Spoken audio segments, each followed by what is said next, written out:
Hello everyone, I am Tacet, and today we're going to be messing around a little bit more with the new mythic, answering questions, and you know, kind of just the usual for a Saturday, as well as starting late.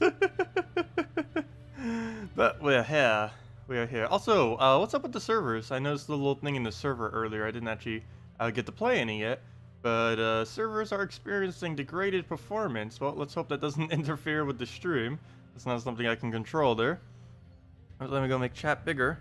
Hello, all the chats. Wait, let me go fix that. All the chats. I can't even see you. Let's go through all of them. Hello, Player Daniels. Hello, JZG. Hello, D. Hello, Henny. Hello, Strawn. Hello, Ray. Hello, Bloodstained. Hello, Paul. Hello, Steven. Hello, Bridget. How's the storm going? Hello, Player Daniels again, in case you weren't here initially because you left for a little bit. Hello, Estemido. Hello, Patrick. Hello, Humberto. Wow, a lot of people. Hello, Amanda. Hello, Troll and all. Welcome all. Will you answer the questions and devour? Yes, I will. We shall answer all the questions and devour all the things.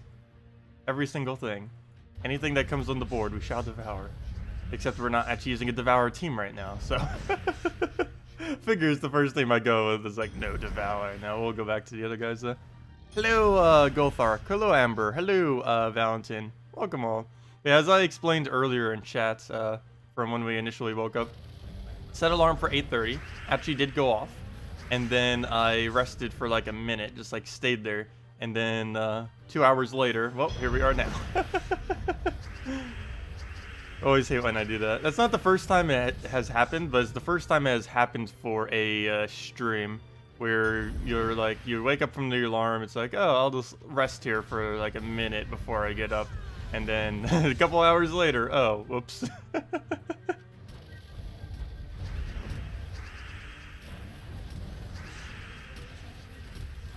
Wow.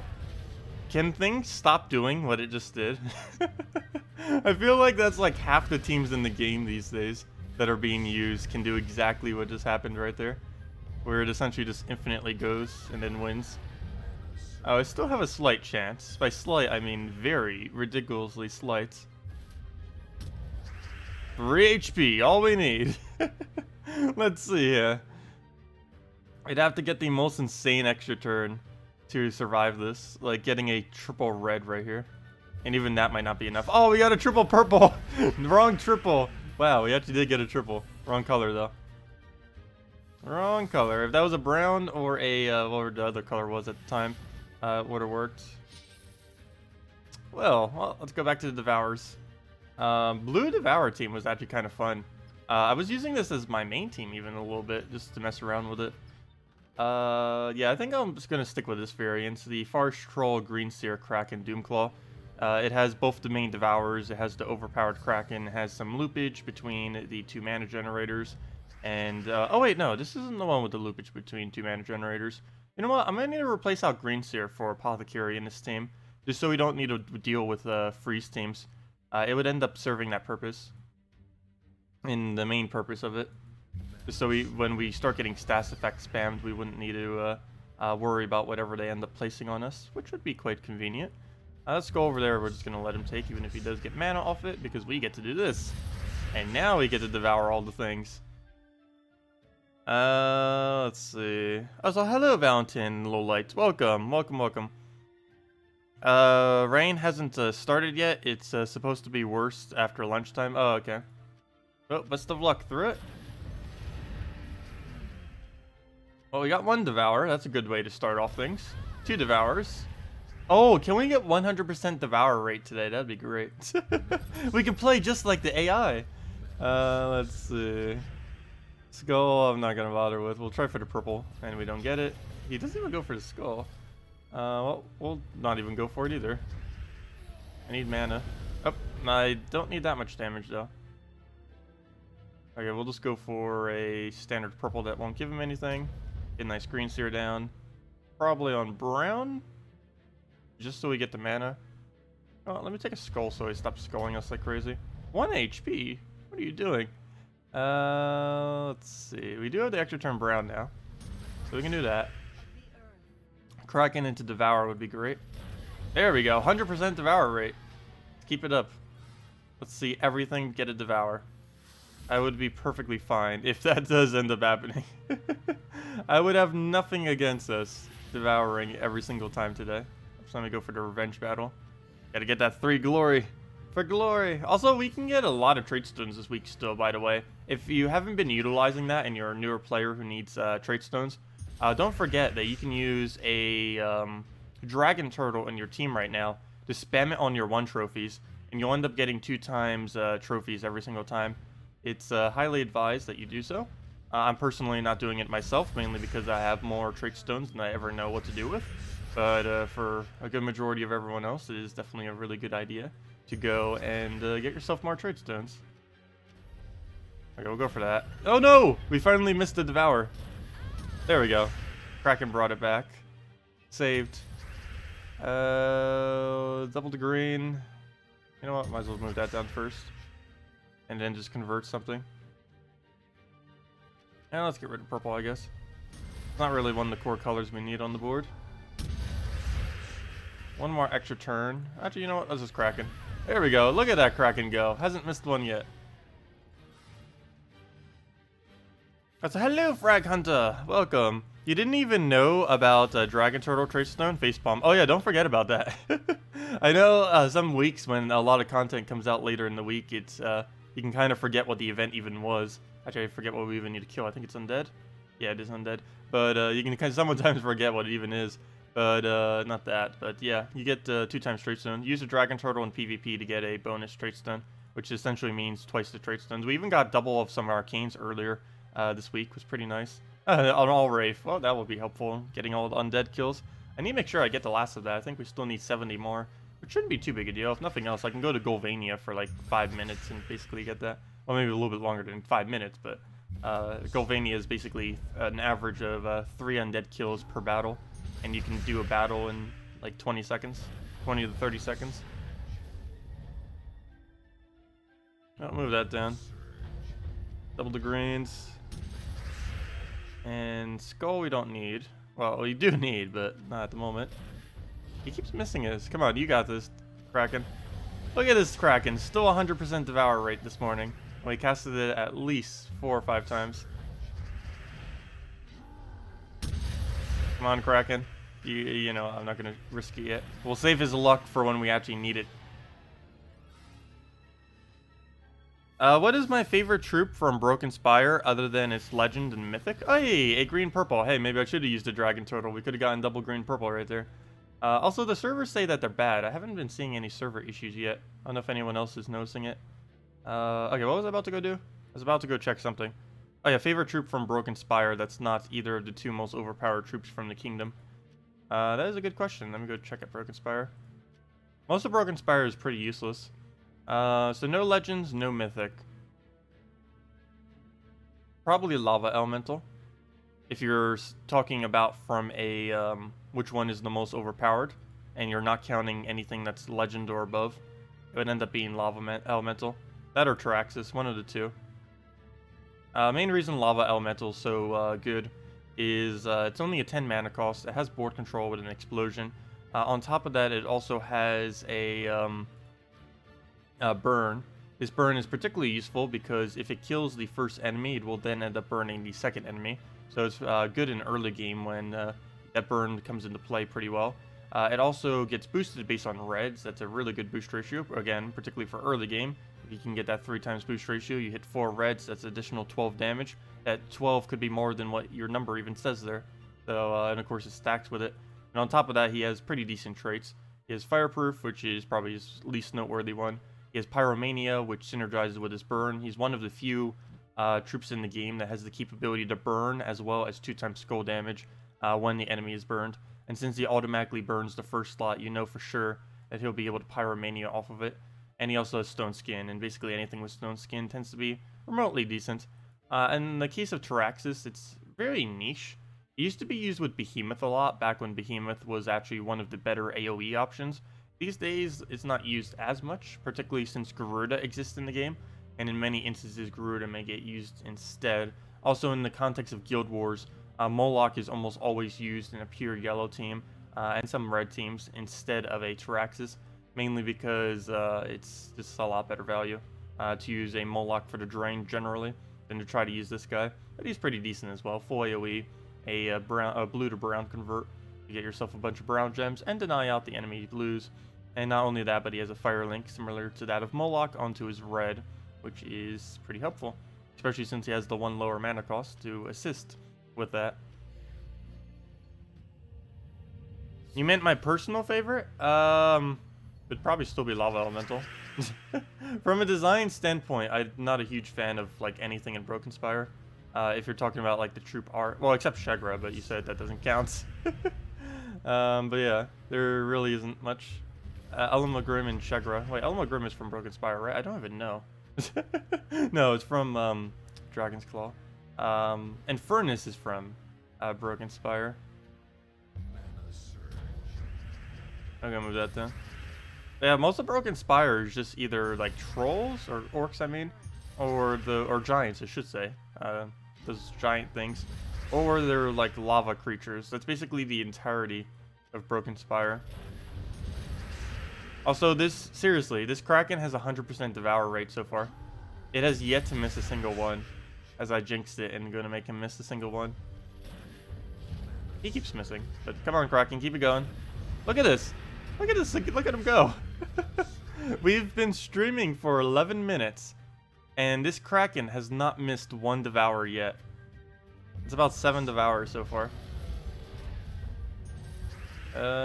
We have AI luck today, apparently. Maybe that's what the server issue does. It gives us AI luck.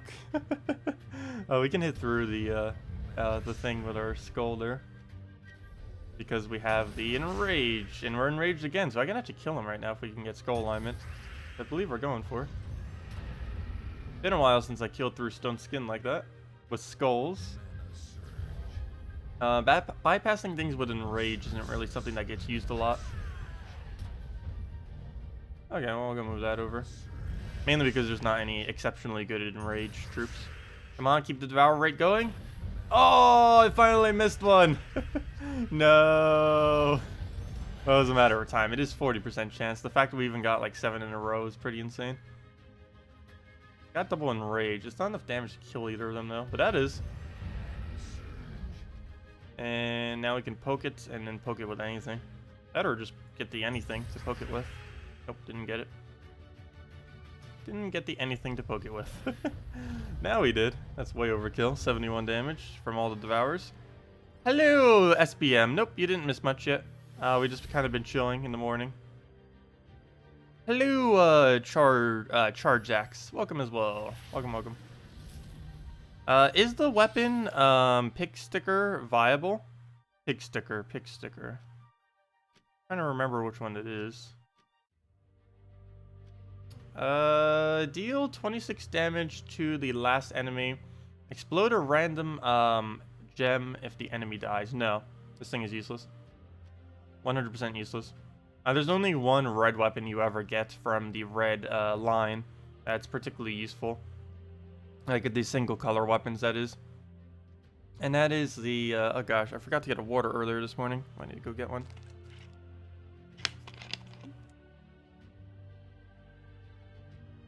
I'm still from last night. And it's not cold anymore. Anyways, the only viable red weapon is the, oh, what's it called? The Summer's Fury. And let me go find it real quick. Troops, hero, Summer, if I can type. I somehow put a comma on both sides. Summer Fury hits all enemies. It just does a decent amount of all enemy damage. Then creates 6 red. I believe, if I'm not mistaken, it's the only full AoE option in the entire game that creates its own color, which is pretty interesting. One other fun fact about it is, aside from that, when it was first launched, like for the first few weeks of the game, when people started actually reaching it, the weapon used to create gems based on its magic as well as the damage. So essentially what would happen is you would infinitely fill the boards with reds and get full AoE damage. It was very, very overpowered. You could essentially keep spamming like 10 damage to all enemies over and over again. At the time, it was only like 10, but still, if you could do it infinitely, that's a lot of damage. Speaking of that, we are getting absolutely destroyed right here. What? Is it doing it because I took off the headphones? No. Let's see. Let's go take the blues. Look at it. Look at it. It gives me like 2 turns. And then it's like, nope. Nope. Well, now's a good time to go get some water. Maybe it's like, yeah, go get your water now. Oh, it's Demon or Angel too. Rip. Obliterated. Okay, I'll be back in a second. I need to go get a fresh water. Forgot to do that before the stream started. One moment. Oh.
And we're back.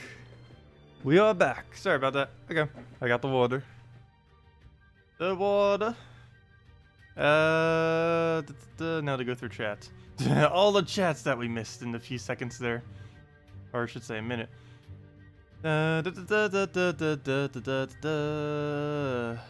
Please read back and try the team suggestion. Thanks. Pure Purple Fae team out. Green Seer, Yasmin, Chosen, Baba Yaga, and Queen Mab with Unicorn Banner. Sure, we can go try it. See if we might be able to use it today. Green Seer with Yasmin does sound pretty nice. So we got Green Seer. We got the Yaz. Wait, where's the order? Yasmin, Baba Yaga. I don't think Baba will be able to do anything unless we get excess mana. Because she's being fully blocked. And what else? Oh, wait, does she have a +1 on one of her colors? No, she doesn't. And we need a Queen Mab. With the Unicorn Banner. I'm leaning towards a Wisp instead of a Baba Yaga. It covers one more color. And it gives us a +1 purple. I'll try it this way first. And what banner did you want me? Unicorn banner. Oh wait, that's why you did it for the banner. Aha! Well, you can still Wisp with the Unicorn banner. There it is. Is that the only color we're missing? 1, 2, 4, 5. Yeah, it is. We're only missing red, which we have a -1 on. +2 purple, +1 yellow. Well, let's see what happens. It is all Fae. Though a Wisp is also Fae, so it'd still be all Fae even if we did go Wisp as well. Yeah, we'll try it this way and then we'll try it with Wisp. I see that you have the Baba Yaga for summoning too, so maybe that's kind of like the backup thing. Wisp would get you to win quicker, but the the summon would get you the win safer. In case things start to go bad. Okay, so we need to go and take the yellow there. He'll throw a little bit of damage. Move that down. Also, I didn't put the headphones back on. I was like, it is silence. So quiet. Okay. Also, he's spamming us with so much Astral Spirit. We're gonna lose our mana generator. Yep, there he goes. Oh, not much we could really do to that. Anything that was in first slot would have pretty much died to what just happened there. What's the backup plan? I see the blues.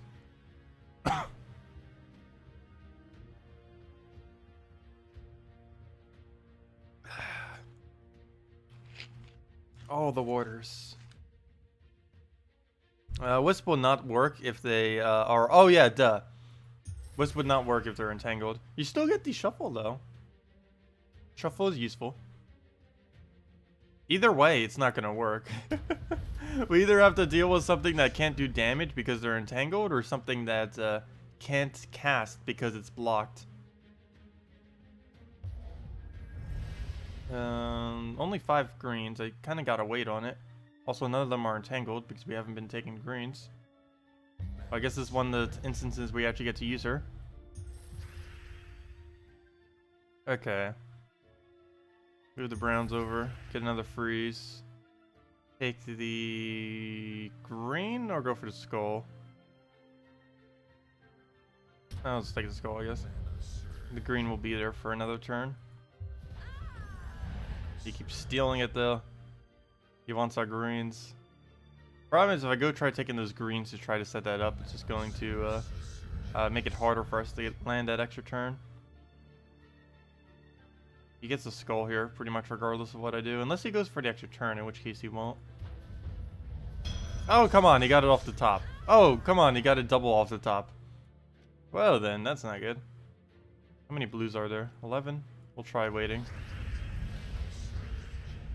12. Come on, 13. We need you. And 13. Also, I should have taken that the other way. Could have gotten some slightly better value. And the triple skull damage, or triple damage off the silence. Go throw that one down, since that one might have some mana that I didn't see earlier. That's the only slightly other annoying thing about a Baba Yaga too. Baba Yaga, I've noticed, is more of a green day. I mean, more of a purple day than a green day. There's so many good green-purple options that you basically never need to use her for the green day. But due to lack of purple options, there is sometimes more of a need to use her then. The only problem with that is her summon's also purple. So you end up blocking every single troop you have with your newly summoned purple troop. Which is one of the reasons you don't normally see me using Baba Yaga much in the defense. I mean, not defense, in the... Well, I would defend as well, but in Guild Wars, I mean. Let's see you, Strahd. Have a good day at work. On the 11s. 11-11. Or at least that's the time by me. Straight ones. Taliesin. Taliesin? Taliesin. Taliesin. Okay, let's go try this again. Let's hope it works better. We're using freeze against all goblins, so I don't see how it's really going to work horribly. We got everything we need. Okay, this needs to get unentangled. Oh, that's funny. my headphones are entangled. As we're using an entangled team. Okay, now I can hear all the things. It's like I can hear chat better now. Wait. How does that work? Okay, we'll go and throw that down. What do we move? Yellow? Sure, I'll take the yellow. Green seer, red would be great. I don't see it available. Green's not available. Brown is, so we'll just go for that. Oh, that's the other thing that this might fail against. I just noticed it now. Korvash. Gotta watch out for those Korvashes. Yeah, you should be able to get this rolling. 1, 2, and where do we throw this? Probably on blue. 3, 4, and it's already over. Good morning, Zedicus. Welcome. Also, hello, Big Loss. Welcome as well. So you have a guild on... I do not have a guild on Xbox. The only guild I currently have is on the PC mobile version. I do not have one on any other version. We actually dropped down to number 11 recently on the little league thingy. But we should be getting back into bracket 1 this week as well. We did end up dropping down to bracket 2 due to not having enough people. But we have a decently solid number 1 right now. And it should stay that way. We still have a couple people who haven't done their battles as well. So, yeah, once they do their battles, that will close the gap. We have Wozzy and Papera. And once they do their battles, we're pretty much like guaranteed first at that point. If they don't, then it's going to be a little bit contested. But we already have a 38k lead. Generally when we're bracket 1, which is why we actually have that lead right now. Oh wow, the scoring in this bracket is actually so much lower than the top score in the other one. Let's see, if we click show top. Well, I guess it does keep going down. We have a 759 and a 779. And it goes all the way up to an 892. Very big jump. If we had to score in the above bracket, which would be slightly harder to earn, it'd actually be in 6th place right now. Anyways, let's go back to PvP. And Steam tends to work. I could try it later. It's always nice to get new things in there. It's pretty similar to our other Yasmin team. I could always replace out my other Yasmin if I haven't already.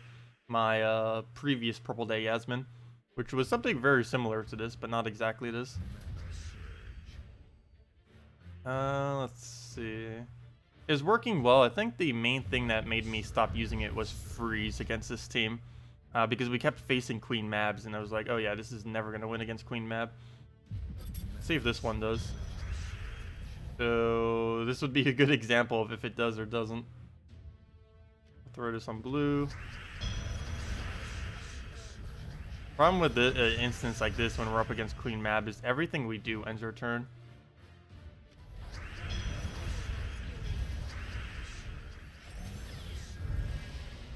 Okay, we're still frozen. It's a freeze war. And one freeze into the other. At least neither of us can get extra turn, if nothing else.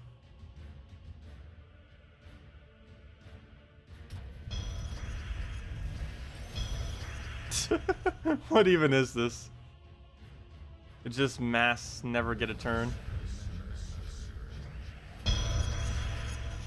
Seriously. This is pretty funny. Oh no, we missed. Luckily it's still frozen.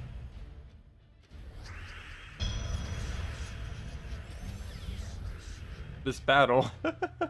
What even is it? What do we go for? Get another entangle down. Ah, I hit the pervious. Still frozen on green. Is that enough damage? It's enough to kill the Queen Mab, so we won't get frozen anymore. Problem is we're still frozen. But once we get them cleansed, we're good to go. Ow. Why didn't you ever get entangled? Hey, there we go. Okay, now we can win. I should have taken those greens for, yellow first. Oh, never mind, we still win. Hello, Aaron. Welcome, welcome, welcome. Let's see. Did I miss any other questions from earlier? I don't believe so. What should you choose for arena? Wolf Knight, Dragonette, or Jackalope? Dragonette. Definitely Dragonette. 100% Dragonette in that choice. There are some instances you could get away with Wolf Knight, but you would need a lot of true damage. So yes, I would say go for the Dragonette and you'd be good to go. 2 wins, 0 loss right there. Nice. Yeah, this team seems to be going okay. I think the fact that it has a Queen Mab is what's redeeming it compared to what I used to run with this team. Because we were able to take out another Queen Mab by using Queen Mab. So it was a little bit more of a mirror match. If it was using a Queen Mab team like with a triple Goblin or something, it might be a little harder. Particularly if it gets started before us. This isn't enough mana. Let's see. We'll go move that over. The Surges. Nice Cascade. Very nice Cascade. Throw this to the Reds. And let's get it rolling. 1, 2, Move that over.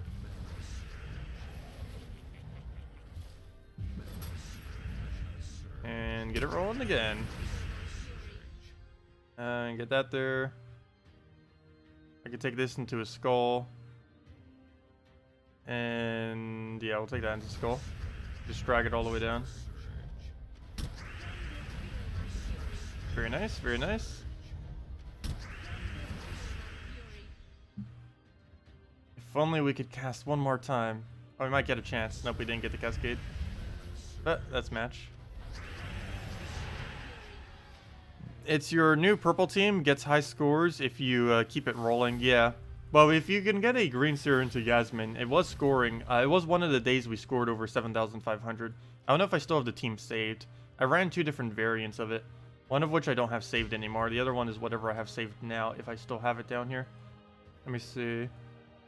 Pure purple. It's one of these purple teams. There it is. Oh, that's what we were using before. We were using it with a Fizzbang. This was back when Fizzbang was insane, though. I think that was pre-nerf Fizzbang, which is why I had it in here. But yeah, pretty similar. The only difference is, what did we need to replace out then? The banner choice, and we do a Baba Yaga. So the only issue with the Baba Yaga, though, is it puts it into Corvash range. We could always adjust it when we do the battle itself. But yeah. Let's go and replace this out, I guess. Give it a shot instead of Fizzbang. Yeah, I don't think Fizzbang would work for us much anymore. Gains an extra turn, but it doesn't have a guaranteed explosion. So it's not going to be viable enough. It definitely was prior. Okay, so sorry Fizzbang, you don't get to stay in this team. We need to go replace you with a Baba Yaga. And of course change the banner as well. Move that up. And let's see. We're on currently a +2 blue, +1 purple. I did that to try to get the Queen map up a little bit quicker. But yeah, we'll go with the unicorn. The unicorn, also a minus red, but this one gives +2 purple, +1 yellow. Get ourselves a quicker green seer, a really quick green seer. There we go. Now we have it saved. So now we can put something else over our suggested slot if we want to. And we can use this for later. It's a theme we have pretty much used before with a slight difference. But we'll try it out again, and hopefully it'll work out a bit better. Pre-nerf Fizzbang with it was pretty nice, but obviously she's nerfed now, so she has been nerf hammered to the point that isn't really viable to run her anymore. At least in Guild Wars anyways. You can double run her in normal PvP and get away with it. Guess you could kind of do that in Guild Wars too, it's just not really worth it. I'll move the purple over. That'll give us a green seer to go and use. Get that rolling. Anyone? Sorry, Bloodstained. What did you ask? All you know is no matter what you're at, a mana conflict. Let's see. Trent or Setite? Sorry, I didn't see for what. Okay, between Trent and Setite Warrior for Arena. I don't know what your other picks were. Let's see. If I had to base just off of those two, it generally would be better to go for the well, if you still need a tank on your team, the Treant. If you need more of a damage source, you would end up going with the other guy, the Setite, because you can keep stacking on a Setite to keep getting a very, very large buff. You can keep using it on your hero, which is likely your highest armor, and keep spamming it out that way. Put your hero like in a second or third slot. Put your Setite somewhere in the team to keep targeting it, and basically go from there. That, or you can use a first slot Trent tank. Really depends on what role you want more on your team when you do it. Also, you have to keep in mind Trent will also block your Brown, so I forgot what your other picks were. But if you have something important with Brown, you might not want to get the Trent. But then again, you're going to have the conflict with the other guy using Brown, so it might be a little hard to actually decide there then. They're both about the same power, though. It's not like one of them is drastically stronger than the other. It really just depends on what role you want on this team. In Arena. Where to move, where to move. We'll take the greens. Take the skull green. And now we can get spamming again. Luckily he did not remove our greens because he needs them too. And one more cast will do it. Okay, never mind. Hello, Dragon Soul. Would you like to go down already? There you go. He did not revive 1 billion times. We got this. Not having a fair Shra has been most painful. It's taking you a really, really, really long time to get enough. Yeah, without a fair Shra, it takes 50 hours. It takes 50 hours to farm just enough souls for the Dawnbringer itself. That's not even counting the previous items that you need. But it takes 50 hours. If you had a fair Shra, it would take 20 hours. Yeah, 20 hours. It's like calculating in head. Yeah, that would work. Yes. It's either 20 hours with triple fair Shra or 50 hours with 0 fair Shras. And slightly more than that because of you have to keep in mind that you also need the souls for the previous weapons. But assuming you already have the previous weapons, it's 20 minutes with them or with a bunch of them, and 20 hours. I mean, with a bunch of him, 50 hours without.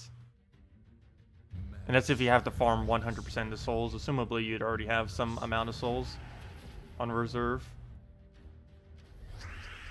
Unless you also use them all in the previous weapons. Yeah, it takes a long amount of time. But you actually can directly farm it, unlike the diamonds and stuff. When you work full times 80 hours, yeah, I know that amount of time definitely is a lot. It's definitely not a small hour or a small amount of time. I don't think there's any game I would ever put that much time into in a week. Well, 20 hours maybe, but I wouldn't just put 20 hours into one specific thing. Like, there's no way I would ever spend that much in a week just doing, like, an Explorer or something like that. I think the most time I've ever spent in an Explorer on a given week, I think, was 10 hours. And that was mostly done on one day. It was, like, one day for, like, 6 hours and then spread out throughout the week when I was farming trade stones for something. Forgot exactly what it was at the time. But there's never been a moment where I've really just stood there for an entire day. I'll go move that over. Go take out the Browns. But I wouldn't be surprised if some people might do it. Gotta get them resources. I might have to once the new mythic weapon comes out.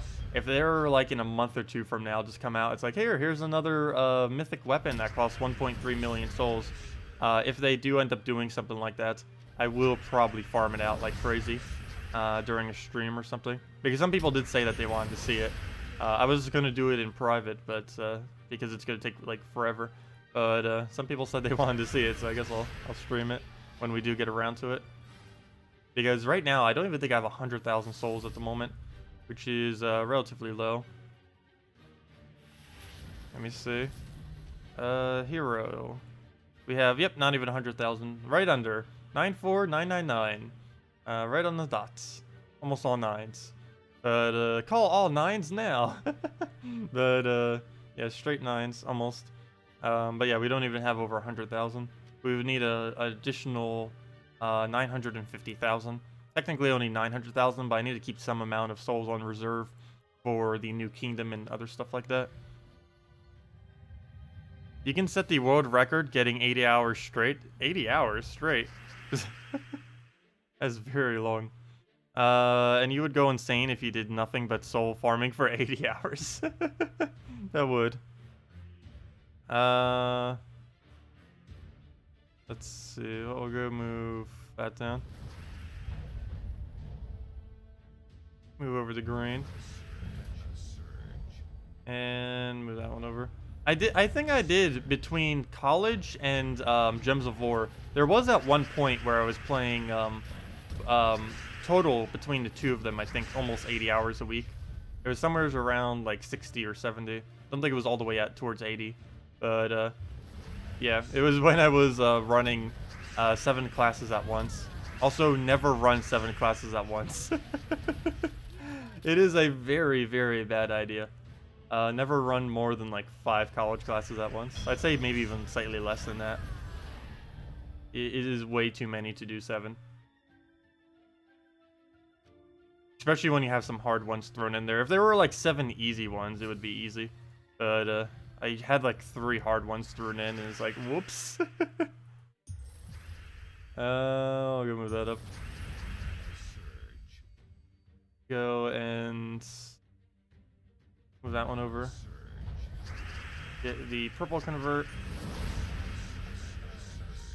Get the greens down. Get more greens down. The other green over. That one over. Keep the Yasmin going. Yasmin shall live. And what do we move? We'll go for silent. Oh, you know what? Let's take the purple first. Get that down. Throw another green seer. Solid green seer. Get our greens. Get even more greens. And that's match.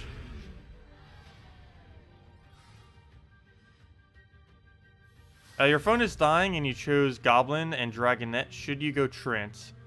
Goblin, Dragonette, or Trent, or the other one. Yeah, probably Trent, because that covers an additional color compared to Setite. Because Trent technically covers green, blue, and brown. So that will allow you to go a hero weapon that's not using brown instead. So you can go like a red hero weapon, or red purple if you happen to have, would end up working. Also, I wonder if a lot of people are starting to use Kraken after they're able to get it this week. It's only a triple Kraken we're up against. Also, I should probably go back to the Devour teams. I was just messing with this because this is likely what we're going to use for Guild War today, as suggested. I'll go take that. Really similar to what we've done in the past week, except this time we're using a Baba Yaga instead of a what's her name? Princess Fizzbang instead. Which is what we did the initial time when we were messing with this team. But that was back pre-nerf. Okay, move that down. Get yourself the green seer. And win from there. He does not have a freeze on us, surprisingly. So if we can infinitely loop right now, we have the win. Never mind, we didn't get it. Fail. And we got frozen on green now. Oh, we're not frozen on first slot, so we could take that. And silence, just in case, because that's all of his damage. And what do we do from here? We're not frozen on blue either, so we can do that. And then get a Yasmin down. Get most of my mana back, not all. Wait, how is he not frozen on green? He only has... what? He has 2 things that can freeze on green. Yeah, he hasn't got frozen on either. Well, that's unfortunate. He's still not frozen on green. And because of that, we're probably going to lose. Oh, very nice. Too bad we're frozen on purple, too. Yep, and that's match. The awkward moment when you don't get the green freeze. Half his team was green, and we still somehow managed to never get a single one after doing it a couple times. Hey, Undead. Hey, he has a Fair Shraw, too. He has the Fair Shraw, the other mythic. He has a little bit of everything in there. He has a Xenos, he has Fair Shraw, he has Dracula's. He's just showing off his undead mythic army. Move that down. That's what that is. Yellow Surge or Purple Surge would be great. Actually, never mind. Just taking either of them would be full mana. So we'll take that. Doesn't even matter if it surges, and it did. Though the excess went nowheres because we don't have another yellow. What if it was a purple? Like this one? Oh, we didn't even get the excess, but we did get a Cascade. So we'll throw this down. Go, Yasmin. Complete miss. Not gonna matter much though, because we just do that and get it looping now. Nope, didn't get enough mana. But that will be. Throw it down again. And what else? What else? Purple over. Take the yellow. No, I keep going yellow green for whatever reason. It has green in it as a color, but it's not actually green. So tired of the Kraken troll teams. I know, they are really annoying. And they can win in a single turn if they get lucky. Oh, we almost hit straight 6s. Yeah, this team right here and variants of it are ridiculously annoying. I wouldn't be surprised if Kraken gets a small nerf. But what can you really do to it to nerf it enough? Even if his ability did nothing, his traits alone would be great. And even if you nerf his traits, he still has his ability. So, one or the other is gonna get you. They're just both so ridiculously strong. It happens with a few other troops too, like Queen Mab. It figures that they're both being used together because they're both the same kind of troop. They both have a really insane ability, combined with nearly perfect traits. Particularly the Kraken, since you can't even stun it if you wanted to. No way to get around that. Okay. We need to go and try cascading something. Ideally, we want an extra turn here. Doesn't look like we can get it. Even with all that movement, still none. Speaking of none, what do we would do here? Guess we can green and try for one off the top. Didn't get it. But we do get a cast. So we can go throw that real quick. Ah, nose. Deter, did you see your team suggestion? Where'd it go? I see you posting. Did you see your team suggestion a billion times? I did not actually see your team though. I saw about 5 posts where you said, oh, there it is. Could you try a Def team with a Crypt Keeper? Def with Crypt Keeper. Crypt Keeper doesn't work that way. It gets its convert based on you being Def marked, not on the enemy being Def marked. Or I believe that's the one you're referring to with Crypt Keeper. Trying to figure out who that even is. I cannot recall specifically who Crypt Keeper even is off the top of my head. I'll go move that one over. When Yasmin will basically do it, if we get the chance, and we do. And the skull will take it. Yeah, which one is Crypt Keeper? Crypt. Troops. Crypt. That was a hero weapon, that's why. Oh, it's this thing. That combo wouldn't work. Deathmark is basically dead content now, in the current state of the game. And you wouldn't combine true damage with a death. He might have true damage on him, but death is about the only. Okay, death is about the only one that you can really get away with using with a Crimson Bat. Sorry, is the only one that you can really get away with using with a death. As far as the Crypt Keeper plus a death, you don't really need the reiteration of a Death Mark. The way that Death Mark works now, that it has 1 turn delay. You've seen me use this with Death before, back when it didn't have a 1 turn delay. But the issue now is there's a 1 turn delay when you Death Mark, where the first turn that you end up Death Marking an enemy will not allow it to die. And if you end up replacing a Death Mark on an enemy that is already Death Marked, it will reset this 1 turn timer. The issue with this is you don't ever really need to replace your initial Death Mark onto the troops that already have Death Mark.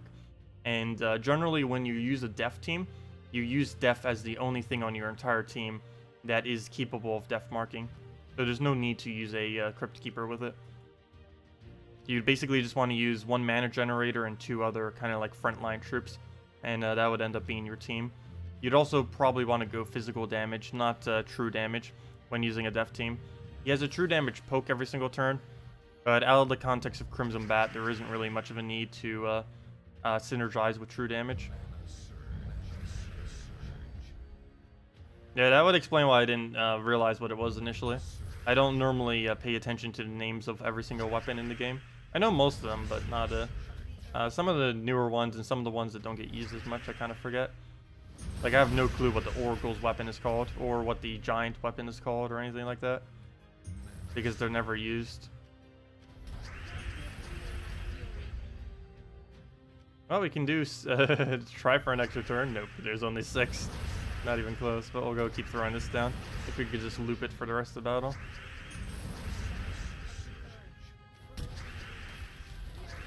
And down it goes. Oracle Staff of Visions. There it is. Also, code when? Oh, probably do that in the next 10 minutes or so. Actually, probably in a few battles we'll go and give out the first code.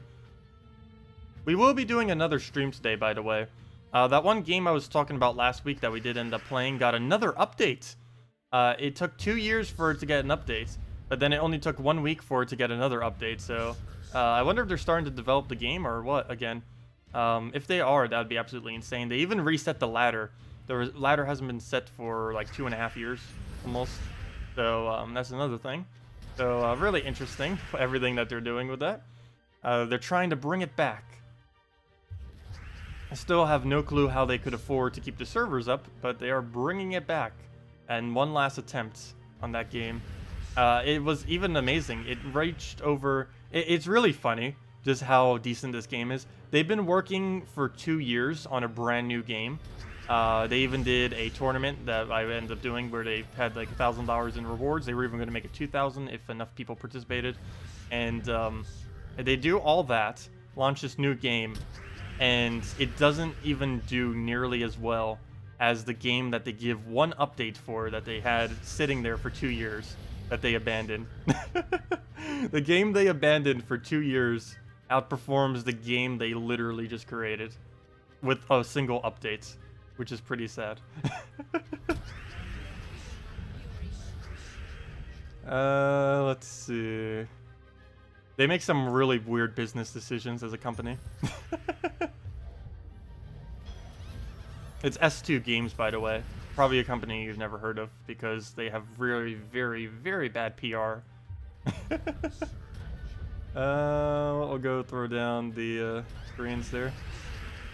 2 HP. What do we take that out with? We'll just move that over. What do we move? I need the last little bit of manas. We'll try for purple. Don't get it. Hey, he took my purple and my extra turn. Wow, he could actually win. What just happened? Can we skull distract him? Oh, or we could just skull kill him. There we go. Perfect.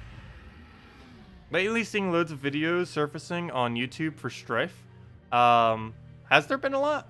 I did the one. Let me go check. A lot of people know me on Strife because of how I play Trixie. I believe I might be the best Trixie player actually on Strife right now, at least out of any person who plays it occasionally here and there. Let's see. Let me go. She also got nerfed like crazy, but she's still ridiculously overpowered.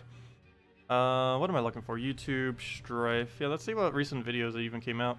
If the game comes back enough, I might just start doing some guides for it too. Even though it barely has any player base, but I could do one for Trixie and maybe something else. Let's see. I don't see any videos for it. I see my video for it. Somehow, when you type in the word Strife, I don't know if it's because I'm searching it through my account, but I just searched it and it shows up as the third option. Well, fourth behind the ad, but you can't count the ad. The ad always goes first. So it's the third option. We're even ahead of some guy called William Strife. Let's see. Let me go look at it more recently. The easier way. Filter it by date. Upload dates. Strife. Nope, nope, nope, nope, nope. Oh, there's someone doing Strife. Oh, someone just streamed the most recent patch. Another one for Strife. And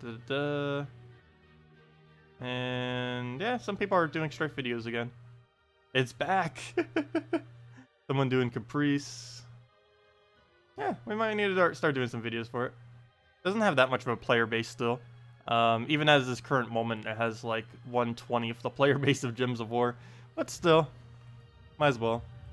Are we streaming it later today? Someone needs to do content for it. I'll go take the purples. Take the other purples. And get some greens here down. Hello, Chibi! Welcome! Also, hello, Alex, if I didn't already say hi. Have I ever played Magic the Gathering? I have not. Isn't this some kind of card-related game? Pretty sure some kind of card-related game. Either MMO or card-related game. Pretty sure card-related. But yeah, I've never actually played what you just said. Magic the Gathering, that is. Nose. I got rid of the cough, now I have stuffy nose. It's definitely seasonal allergies. I can pretty much guarantee whatever I have right now is just seasonal allergies. Because it's too many different things to be any one thing. Yeah, physical and online card game. Interesting. There was one card game I used to play. There's only one card game I ever really got into. I did get into collecting Pokemon cards, though I never actually played Pokemon despite actually collecting them. Also, did the game just freeze? What? Game crash? What is this madness? Anyways, aside from game crashing, maybe it's because of the server thingy that it says. That little yellow eye has still been like that, so that was probably a server crash more so than an actual game crash. It's the first time I've seen it ever crash before a game starts. Normally it crashes after the game starts. Anyways, what was I about to say? Oh yeah, I used to collect Pokemon cards when I was a lot younger. But one thing that I did actually do, which was probably the first thing I ever competed in competitively as far as anything gaming related, was Yu-Gi-Oh! I used to watch all the animes of it. I also had a little local tournament area that I used to participate in. And I never actually won all the way through. But as the youngest person playing there, I did get pretty high a couple of times. I did it a couple Saturdays out in the month. They do it every single Saturday, but of course I didn't bother doing literally every single one. But yeah, I'd head over there, compete a bit. Sometimes I'd get knocked out in the very first round, obviously, because my deck was extremely non-pay to win. It was just random cards I could find, so it wasn't really that much in there. But yeah, it was quite a bit of fun. Let's see. Well, we'll go move the purple over.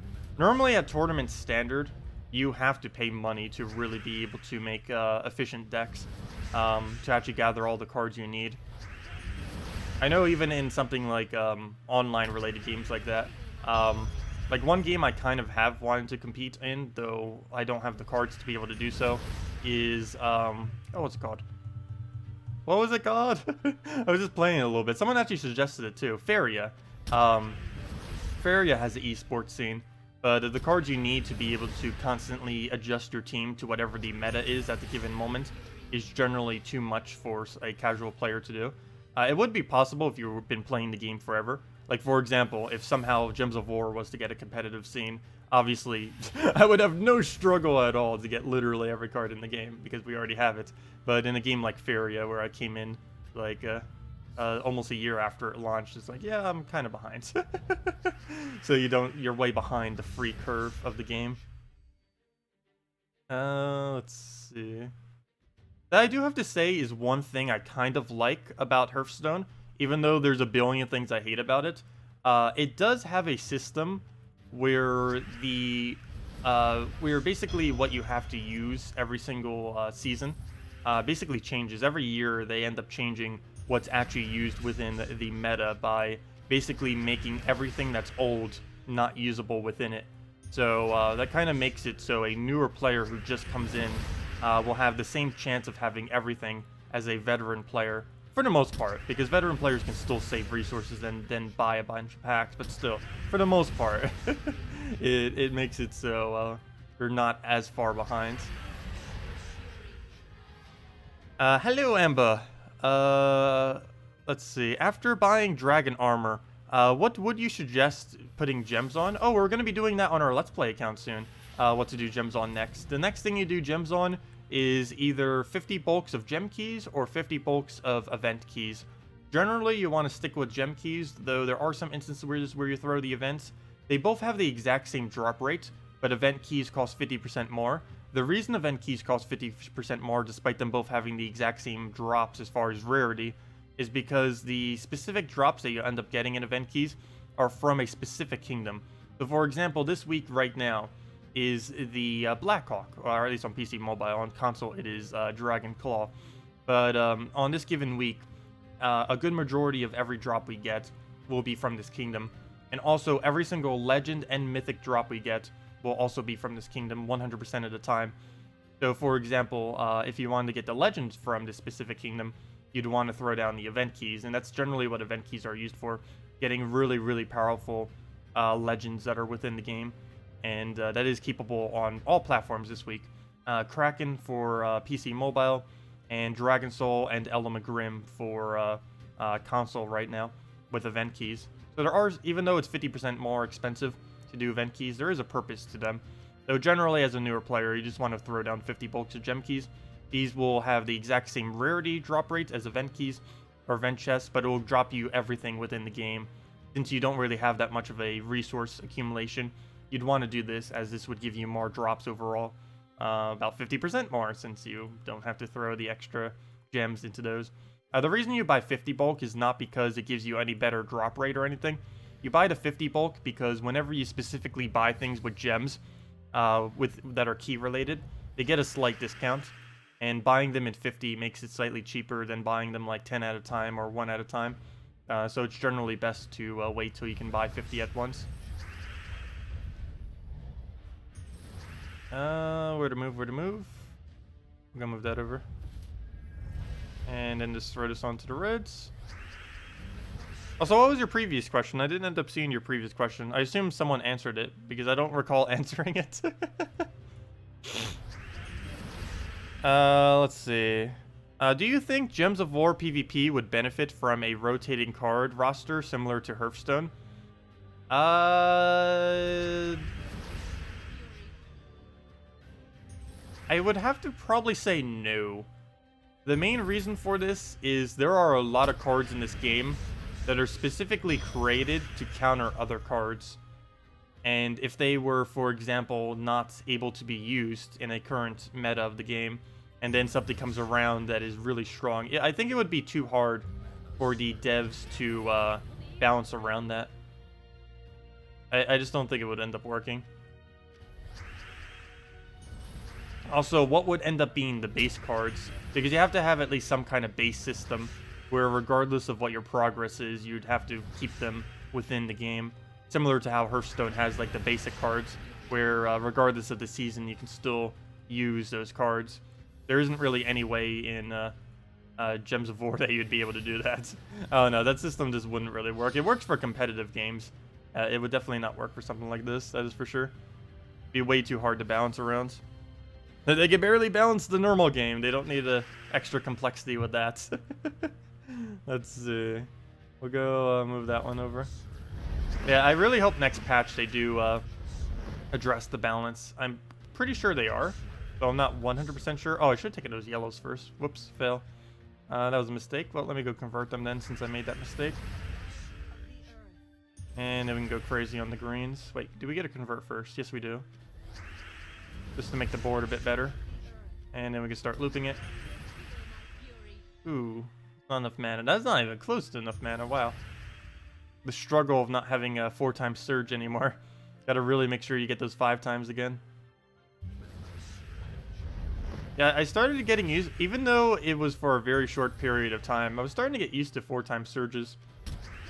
Feels weird not having them anymore. Because the amount of value you get from a 5 times relative to a 4 times is absolutely insane.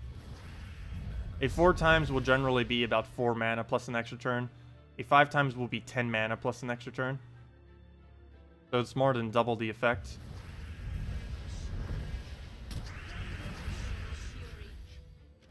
I'll take the reds there. And that's match. Or should be. Down it goes. Code now? Yeah, sure, we can give out the code. Let's go do that. We'll have another one later as well. Let me go figure out where our code stash is. To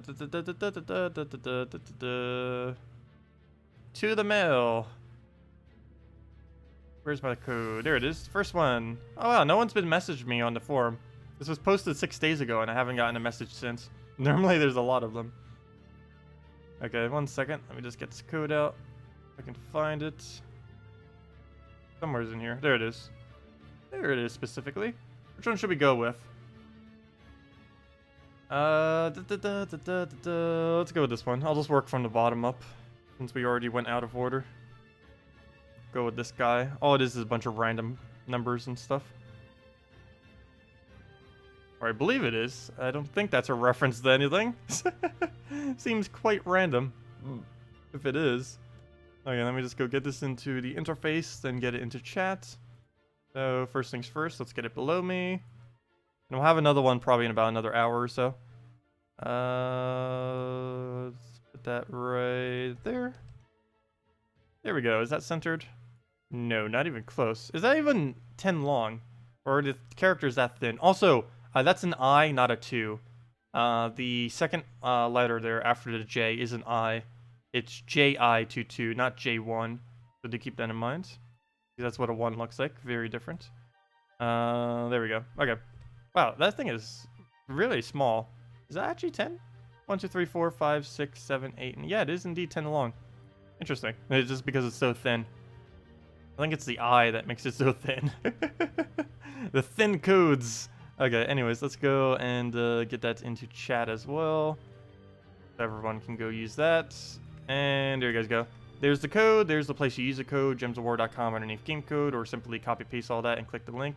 So there you go. Oops, there's my stream playing back to myself. But yeah, let me go and use it myself. Oh, invite code is over here, by the way, for any of you that don't know. Let me go get that location. Hey, New York City. Or I'm assuming that's what that NYC stands for. Settings. If you go under settings and then under invite code, that's what your invite code is. So you put that in. Memorize it, or maybe not memorize it, but keep it noted because you use it for quite a few things in this game, or at least external to the game itself. So let's go put in our invite code, the redeem code that we just posted below us, and in chat, and click redeem. I'm not a robot, and there we go. And our redeem code is 2 treasure maps, 1 gem key, 200 souls, and 2,500 gold. 4 treasure maps. We still got that gigantic stash just piling up there. We're almost hitting 3,000. Anyways, let me go do the 1 gem key. Come on, mythic. No, that'd be very unlikely. Hey, an arcane choice stone. That is perfectly fine.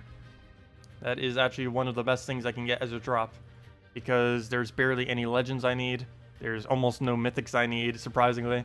And, well, actually, technically, the only mythic in the drop was the one I need, so there we go. But, yeah, there's very few drops, and getting an arcane choice stone actually probably is the most favored one I could actually want. So there we go. Success. What else we need to do here? Go move down the blue to red. Get a cascade, nice. Many movements. Go throw down the yellow. Full mana, get it looping. Somehow did not extra turn that. Luckily he does not have a freeze. And he lost his extra turn to the thing. Okay, he froze the one that's already frozen. Ow, that was a lot of damage though. And he just removed green. And we don't have any drops. Yeah, I might have to take the skull it's telling me to take. Because we get blue out of it too. And then we can take a purple-brown blue. Or do we take the yellow? It doesn't use yellow or blue though. I mean yellow or brown. I'll go do that still. Well, that's a little unfortunate. Throw that down. If we can get 1 more cast, we'll be good to go. We won't get an extra turn from it, but the damage alone would be nice. Queen Mab we can also get for a decent chunk of damage. There goes that. Still alive though. Red we're not frozen on, so we can go for that. Oh, 2 skulls though here. There's not enough blue on the board.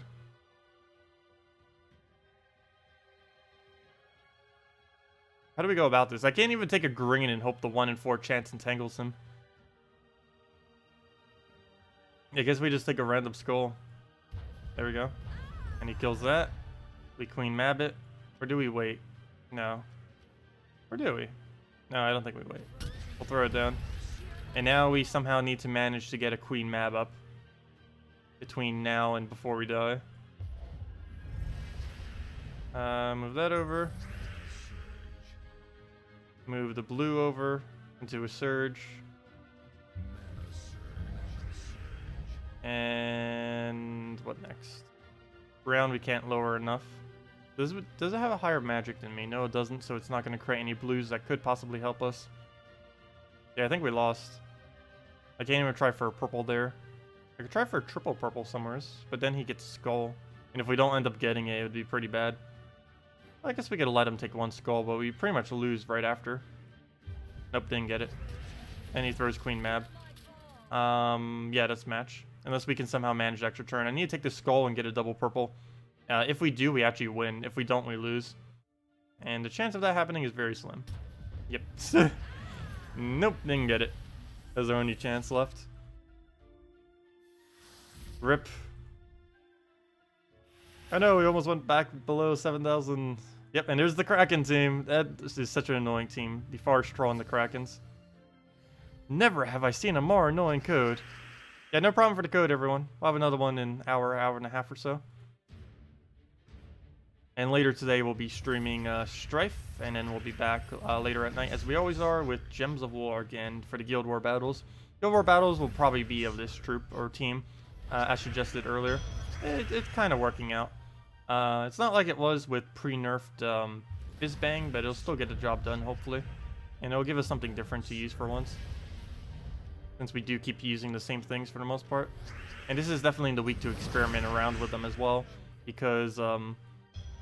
Oh, why'd I do that? I didn't see we're frozen on it. Because we're in the lower bracket right now. We're number 1 even after doing slightly poorly the other day. So we'll be fine. Should be fine. Even if we make number 2, it has no difference. The only slightly bad thing about that, it's really weird. In bracket 2, there is 0 difference. I believe in bracket 3 as well. There is 0 difference between getting first place and second place within the bracket. They both give the identical reward, which is moving up by 1 bracket. They're the only 2 brackets where it doesn't make any difference with those 2 positions. 1 HP!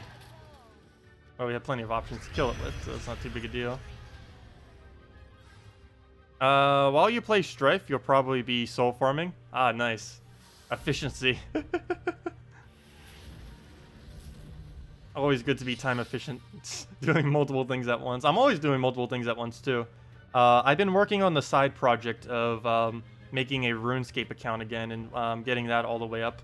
Trying to max a specific build on it. And it's really hard to tell generally. I don't know if you guys actually can, that I keep clicking on it. The thing I'm doing right now is actually slightly more click intensive than what it was before. Before I only needed to click once every 20 minutes. Now I think I need to click once every 1 to 4 minutes, so it's a lot more clicks. So I can easily do it between things. It only takes like half a second to look down. It's like, oh yeah, there it is. Yeah, I've been working on that side project. It takes a very, very, very long time though to really get progress on that. I've been meaning to make more guide videos and stuff on it. Same as Stardew Valley.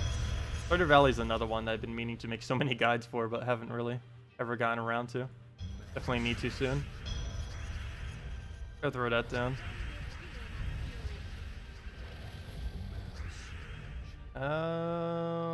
Whether to move. Go move that one up. Take the other purple. Get rid of all the yellow. And now we can just start spamming this. And the cleanse coming in at the perfect timing right there. Go get that down. Get another one down. Move the reds over into the green. Take purple down. Oh, hello, Frozen. Double KrissTigger. Might actually kill us here. Maybe we'll get Skull distracted. Nice, nice. Okay, Queen Mab, are you enough damage? You're 27 plus 16. I believe that's exactly enough. Unless I'm calculating that out wrong. 27, or actually it's 28 plus 16. Yep, that is 1 more than enough damage. Right? 27, 16, 1, 3, 6. Yeah, that's 1 more than enough. There we go. That's match. Down it goes.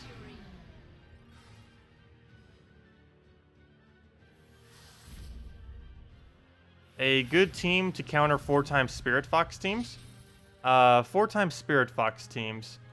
I don't think 4x Spirit Fox would be too annoying. Maybe early on in the game when you don't really have much to use, but a 4x Spirit Fox, they don't get to use their trait that dodges single target when they're all the same. Make sure to not use a stun against them. That's what you need to, one of the main things you need to make sure to do. I don't know if you're currently using a Corvash or something, but definitely make sure not to stun them, because that will reactivate their stealthies that they have. Stealthy does not activate when the entire enemy team is stealthied. So if you end up stunning one, that will reactivate all the other ones on their stealthy. But for the most part, 4x Spirit Fox should be pretty easy. They'll definitely get a kill on you almost every single time. But basically what you need to do is bait them into taking mana drains on a troop that you don't want to die. I mean, that you do want to die. So for example, maybe put a Drake Rider into your team with a 100% chance to automatically revive itself. And then what you do is keep taking browns and purples, let him keep accumulating his mana. The Spirit Foxes will then keep trying to deny him. And in doing so, they're basically just going to divert all of their damage towards him instead of to your more important troops on your team. So that's probably the best strategy you can really go with, trying to get around that if you're finding it annoying. Same thing with Astral Spirit. You just put a you could just put a Drake rider in your first slot, and then that basically makes it so you don't take any you don't really lose anything from it constantly casting against you. You have to do a slightly different with Spirit Fox, because Spirit Fox will basically target, generally, not always, but for the most part, it'll target based on whatever on your team has the highest amount of mana at a given moment. And since you can just keep taking browns, purples on the first slot, you'd be able to keep doing it that way. Is this enough damage? We have 2 Entangle, it should be. There we go, nice. And down it goes. They hope they patch it. Wait, what were you talking about with that? Yeah, I hope they the next patch isn't a bunch of cosmetic changes. Oh, it is. It is. Congratulations. It is exactly what you said. You hope it isn't. But yes, the entire graphical interface here, like this screen right here, you won't even recognize this new screen most likely. I don't know what it looks like, but basically, long story short, is how the Soulforge looks and how the dungeons look is how the entire game is going to look. So yeah, that's going to be the change. But yeah, we might not even recognize the screen anymore, or any of the screens. All these little tabs around the corner like this, not even going to look remotely the same. A lot of the icons not even going to be used. Pretty sure every single icon you see here will no longer be used. I think these 3 might even get replaced as well. I don't know. I know for sure gems are, obviously, because we can even see in the Soulforge that gems get this new icon. For whatever reason, they made it look exactly like diamonds. Why on earth they did that, I have no clue. But souls are still the same. But yeah, we can see already that diamonds now look completely different. They might even look different than that, because a lot of people are complaining that diamonds look exactly like gems, which makes sense because they do. The gems are just like a bluer tint is the only real difference with them, and the shape are slightly different, but if you're not looking at them side by side, they pretty much look like the exact same resource. Some people are even starting to call gems diamonds and diamonds gems as well, which is going to be really confusing for newer players, because they're both completely different. There's some brown. I know we lose the turn, but I still want to get it down. It didn't give nearly as much mana as I thought it would. Oh, and I just gave him KrissTigger. Figures. But we can go take the green and start getting that rolling. We might end up winning just because of the freeze. I wouldn't be surprised if we lose to this, though. It's the standard double wisp. The other thing that's ridiculously annoying right now. Okay, we'll take that. Doesn't really matter which way we take it. Gonna lose our turn regardless. Throw a Yasmin. I will obviously miss. Couldn't take the purple because we're frozen on it. And speaking of that, there goes the Wisp getting the double kill right there. Why do you keep attacking them? Look at how high their HP is. Like they never got hit by it. I hate when it keeps targeting the same one randomly, because then it ends up killing them quickly. Still winnable, though not likely. We can get a very lucky Yasmin. We could probably get rolling. Move that down, move that down. We're not frozen at the moment either, which is kind of beneficial. Getting a blue would be great. I don't know if it's worth taking over a skull, though.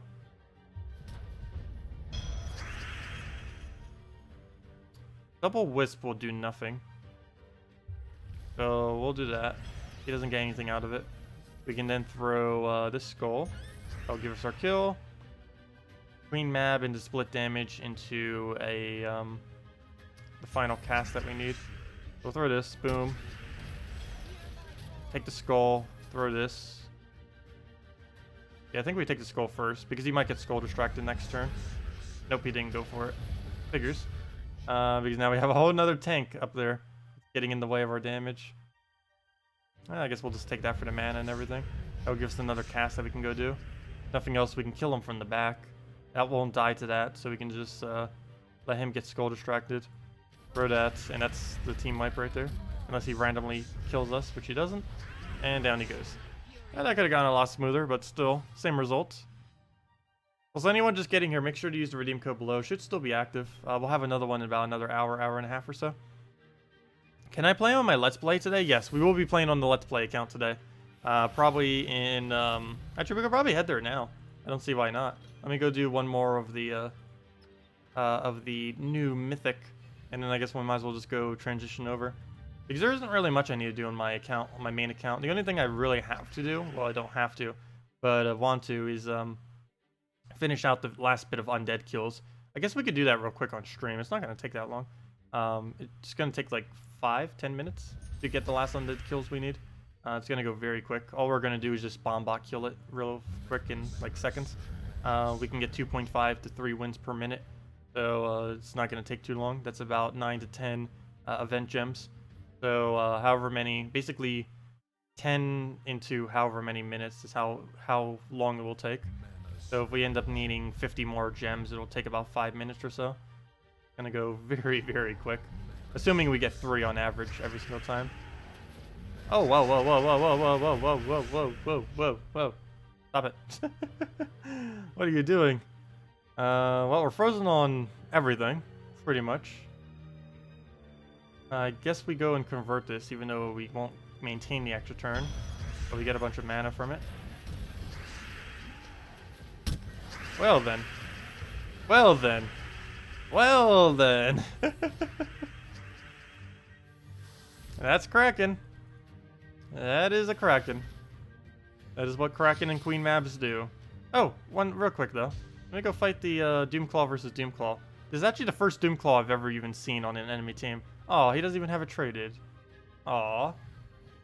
Oh well. I have no clue why we haven't been seeing many Doomclaws. Normally when a new mythic comes out, everyone starts using it on their defend, anyone who actually got it. And people who got multiple will put multiple on their defend just to show that they got multiple of them. I haven't really been seeing anyone with it. I'm pretty sure this is the first one we've seen. It's not even traded. Oh, it does have immune to Devour though, which is slightly annoying given that we're using the same guy. But it also means he's disabled in the same way against us. Because we also have immune to Devour on him. Anti-Kraken protection. So it appears to not help much since we just got destroyed by double Kraken. And not even counters to Kraken can counter Kraken. Well, we'll get the blue down right there. Because immune to Devour plus an actual Devour to devour them is the easiest way to get around a Kraken. Yet we had that and still didn't win. Okay, let's convert something. I don't want to do blue, but I will if we have to. We'll just do the browns though. Get the damage down. Anything else we need to move around? Doesn't look like it. We'll just go for the Devour chance. Oh, impervious. Hello, never mind. It's Devour chance. You mean on the 2 things that have immune to Devour? You even saw the impervious trigger there, which means we would have gotten the Devour if he didn't have impervious. Fail. Actually, wait, his whole team was immune to Devour. I didn't even realize that. Oh, never mind. His entire team was immune. Except the Lion Prince. Everything except the Lion Prince. But he had the Mythic, which had immune to Devour, and he had 2 Imperviouses, which were both immune to Devour. Duh. Hey, a Bombot. Anyways. Oh, is he actually using that in PvP right now? I haven't seen anyone bother using that in PvP for a while. I guess ever since there's no longer 50% bonuses every single week, yeah, I guess you can get away with that again. It's just a little bit too inconsistent for my taste.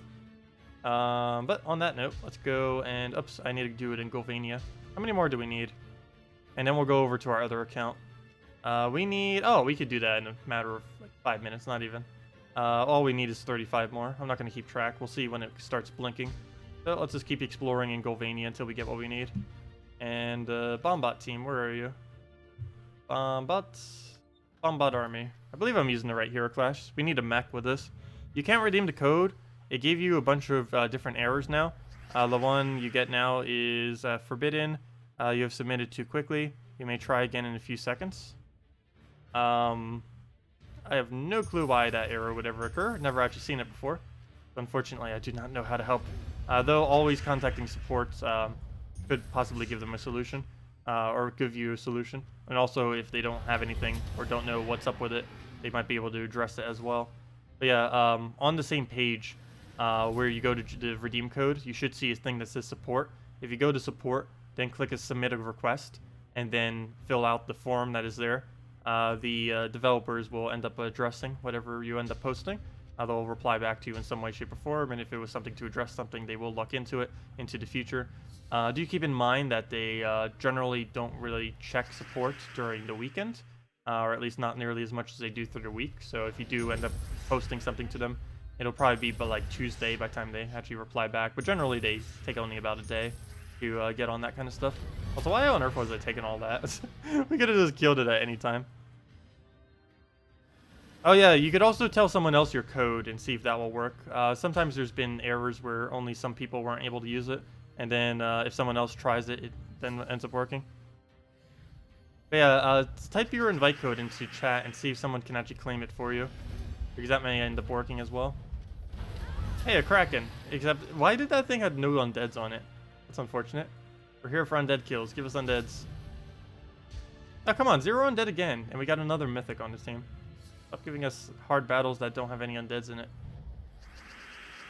It's not really hard, but it's it won't die in one shot, which is basically the equivalent of hard in Explore. There we go. Nice little Devour. Way overkilled. Way overkilled. And a Runic. Like, seriously, where are all the undead? We keep getting not undead in the Golvania area where we should be getting all the undeads. That looks like it might take a little longer than expected. Still going to be only a few minutes, but still. It's going to be a longer few minutes than initially anticipated. There we go. There's the 3 undead. Why didn't you do that earlier? Give us more of the 3 undeads. Okay. So we'll just go straight away for the convert. Bombot, dead. There we go. I'll just repeat that and we'll be good. There we go, another triple. I don't know why, it keeps doing triple or 0. If it keeps doing triple, that'd be perfectly fine. If it keeps doing 0, that'd be very annoying.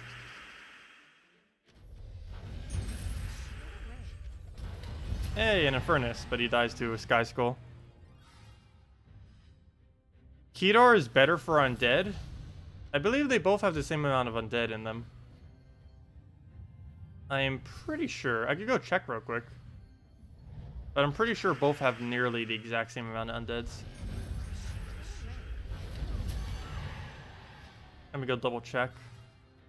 It's not going to matter much though, we're pretty much already done. But I do want to know for reference sake for anyone who is finishing up. Let's go to Golvania and then check the other one. So Golvania and then the other one, let's see. 1, 2. Oh, you're not undead? 1, 2, 3, 4, 5, 6, 7, 8. 9, 10. So there's 10 in Golvania. And in Kedar, though the ratio of how many are undead, I guess, is lower in that kingdom. So there's 10 in there. And there's 1, 2, 3, 4, 5, 6, 7, 8. Oh, wait, make that 7. You're not 1. 7, 8, 9, 10. 10. They both have 10. And I believe their ratio of not... No, they're both exactly the same. They both have 10, and they both have the exact same ratio of how many aren't undead. 1, 2, 3, 4, 5. Oh, no. Actually, no. Kedar has more that aren't undead than Golvania. So, yeah, I believe Golvania is still better. Based on that. They have the exact same amount of undead. And Golvania has a lower ratio of ones that aren't undead. Also, we just got a Bone Dragon. That's Kedar's. We got Kedar's undead in this kingdom. Yeah, it's not going to make that big of a difference, though. Basically, both of them are going to be almost exactly the same as far as what we end up getting. I just prefer doing Golvania, because I need red-purple more than I need blue-purple. Oh, come on, another 0. I need to go repick those. There is a way to repick them. I just go and do the battle, because the amount of time it takes to repick that real quick, you're better off just killing them in a matter of seconds. Ah, he got the revive. Oh, come on, why is that thing over here? He's the most annoying thing you could ever face in Explore. Because he has a 100% chance to revive, so he's always going to revive like that. There we go, triple undead. We still haven't gotten a quad undead, though. Alright, move that down. Black Barnacle won't be enough damage, and there's almost no browns, but we got that lucky brown right there. Down they go. Imagine how easy Explorer will be once the final kingdoms start coming in. Like the 3-time stack kingdoms.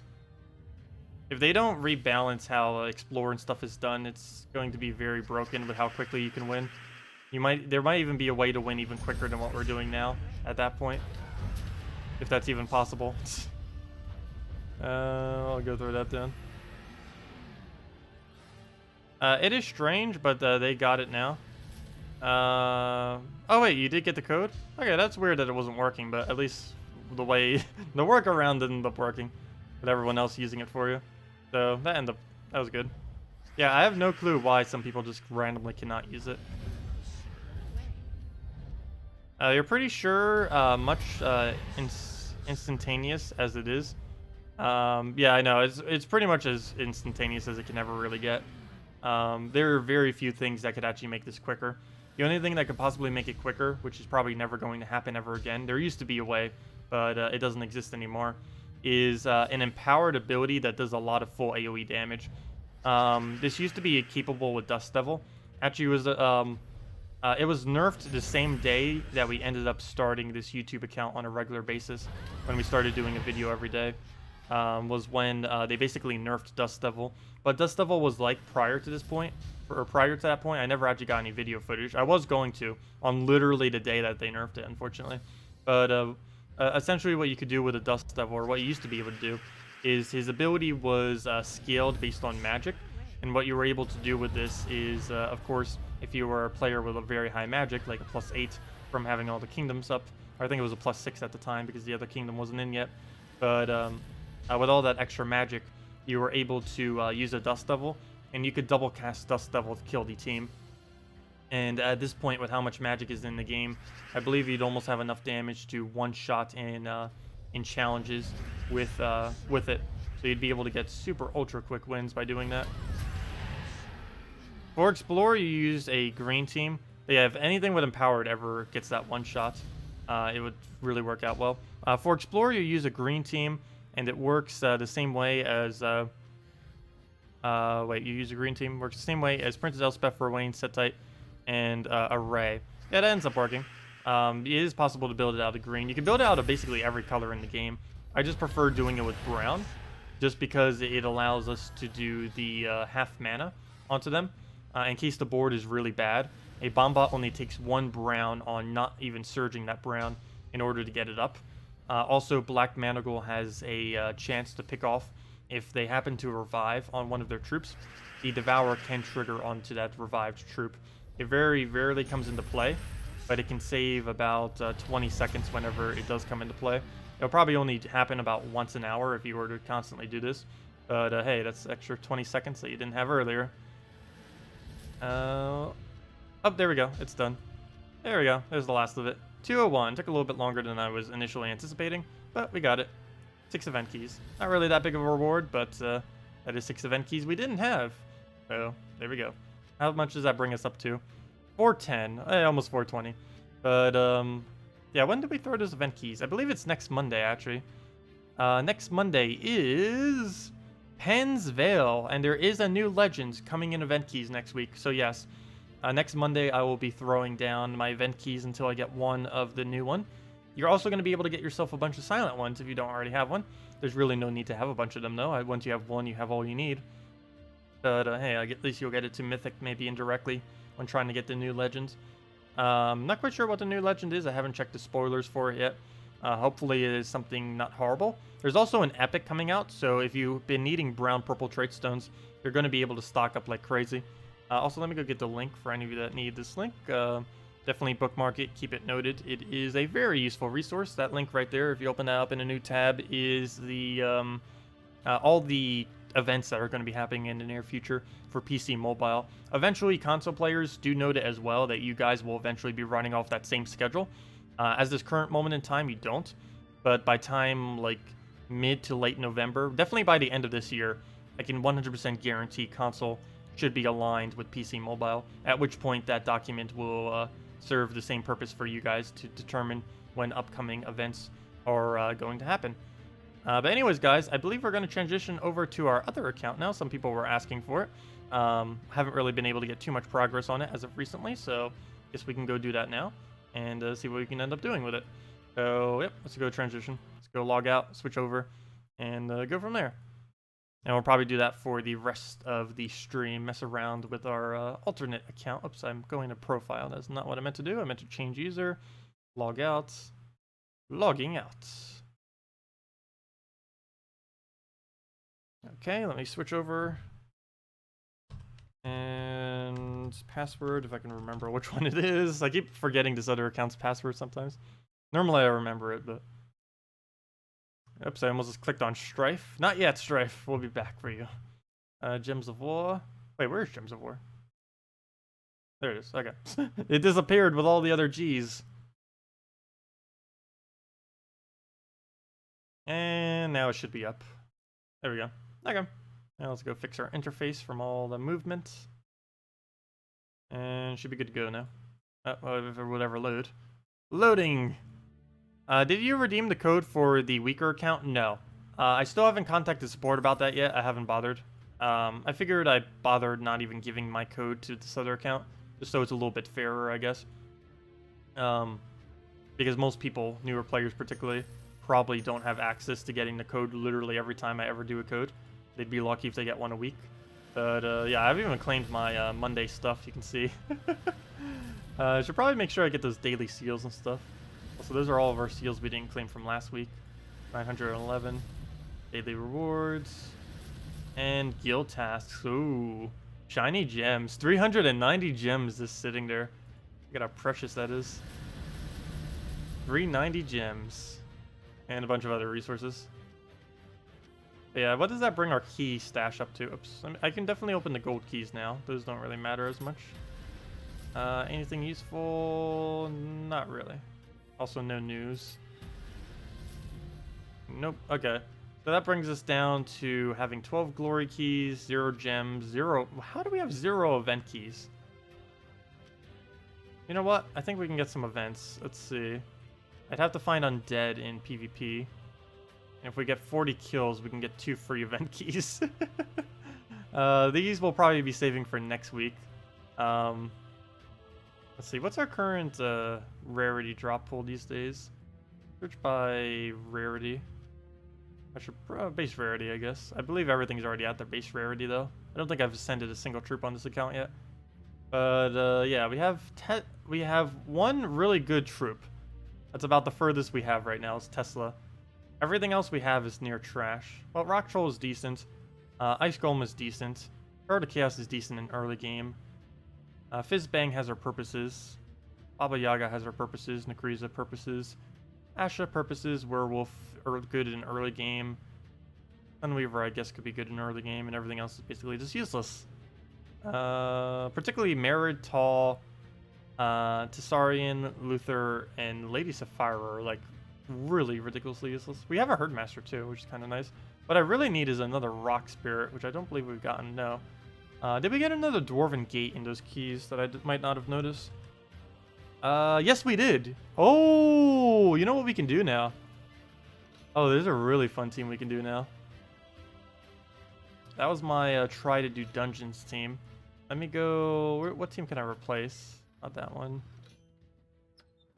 You know what we need to go do? Dwarven Gates. Dwarven Gates. Valkyrie. Tesla. Oops, I typed a little thingy. There we go. We got an end game team already built because it only takes commons and rare, which is why I suggested this, because once you get to Tesla, it's ridiculously easy to build this team. All we needed was the second Dwarven Gate, and there we go. Red, yellow banner. Actually, better yet, we don't use brown. Let's use the +2 red, +1 yellow. And yeah, we are good to go. Just need to get some levels on that Dwarven Gate just so it doesn't die instantaneously. Level 15? Sure, we'll go max it out, I guess. And the rest goes into our Valkyrie. Actually, I probably should have done the Valkyrie first. Trading it also wouldn't be too bad of an idea, but I'll probably save that for the video to explain trading, because I don't believe I've explained trading in the Let's Play series yet. Actually, there's probably a lot of stuff I haven't really explained in the Let's Play. Well, speaking of that, oh wow, I should have gave Valkyrie more of the leveling. I didn't realize she was that low of a level still. Rip. Well, at least she gets another magic now, if nothing else. Speaking about that, how much gold do I have? I need to go try getting to the next Magic Kingdom. Oh, we can get our first Magic Kingdom. Dun, da da dun, dun dun dun dun dun dun. There we go, we got our first magic. Now we just need to get all the other ones. So there's Darkstone, Blighted Lands, Zolkiri, Karkaroth, and Silverglade. These are the best things to get to level 10 first. Generally what I do with every new account, and also suggest doing to all other players when you're first starting out, is get everything to level 3. Then start getting every single Magic Kingdom to level 10. In doing this, you'll be able to get those magic stats as quickly as possible while still getting every single kingdom and still getting a decent mana surge chance. Some people like going to 4 or 5 first before they go to level 10, which is perfectly fine if you do. I just prefer going for the stats as quickly as possible because this makes Valkyrie and other troops work quite a bit stronger than what they normally would. So now that we have this team, we have our proper tanks and we have all that kind of stuff. You know what? Maybe I will go trade them. I can go explain it on a different troop, what trading is. I can use this one as the reference of the troop that's already traded. Actually, I don't even know if I have the trade stones for it. We're definitely going to try, though, because I need that stone skin. Would be very, very useful to us. Let's go trade it. That up. Get that one up. Oh, we might run out of trade stones. Come on, don't run out, don't run out, don't run out. Have a stoic? No! We ran out of miners and we don't have a stoic. Let's see, stoic is from kingdom all the way in the top right. Oh well, we'll need to wait on that trade stone. Now we have 2 useless ones. Well, I guess repair isn't that bad. This early in the game, 4 armor plus repair is actually going to be quite a bit of stats. So I guess that's not too big a deal. Why are you always pronouncing Karkaroth? Why, did I say a different one? Is it a different name than Karkaroth? Could be that I kept seeing it wrong forever. That I wouldn't be surprised if I have always said it incorrectly. Now let's give it a bunch of green. I'm actually not concerned if it takes that. This Archon with no damage is barely any damage. Which makes sense. A troop with no damage does no damage. Ooh. Okay, let's go throw down on purple. Get those gates rolling. Need double gates. Move the yellow over. No, not enough manas. Move the other yellow over. That over, get the blue. And now we can go crazy. Leave the skull there. Get that down. Get a Valkyrie. Nice. Get the other gate down. Oh, this is going to be so ridiculously overpowered this early in the game. Get another Valkyrie because we need the mana. I mean, we need the souls. Not the mana. We need the souls. Tesla. It wasn't one shot. What we can do is just get another Valkyrie. Shield. Shield. Valkyrie. Oh, this is going to be so much fun using this in early game. Oh, we found our way to get through dungeons. I need to get this thing leveled. I might need to go do an arena run to go get this thing leveled. But I need to max out the team we're using right now. This can do some really good work. Buy a stoic trait stone for 300 glory. Oh, wait. Oh, you're right. We can buy one this week. Oh, you are correct. Duh. We can buy one. It's the event week. How quickly do I forget? But yes, you are correct. It is the week where we can buy a blue. How convenient is that? That works out perfectly. That I'll probably save for the video. Oh, you know what? I'll buy one now. I can explain it during the video. I don't need to do literally everything during the video. I will be doing the key opening during the video, though. Just so we can hopefully get something lucky and then go and do it immediately there. I like using bigger keys for the actual video when we do the Let's Play accounts. No! There's only one bad thing about this team. If we lose Tesla, we literally lose. There's no way to, or it's not, there's no point in trying to fight out the battle. Also, a no-name. I have no clue what's up with all these no-names. I've been seeing a lot of no-names on this account. Yeah, I've never seen it happen once on my main account. Alright, we'll move that red over.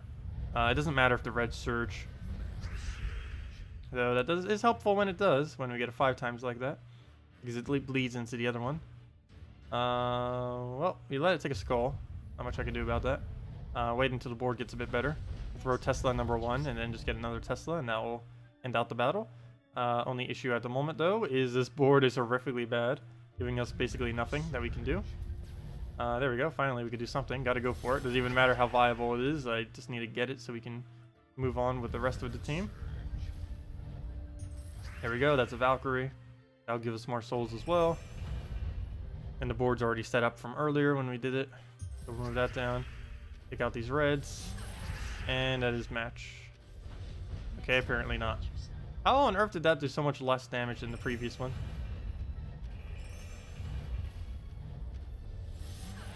There we go. Now that'll be the match. And down it goes.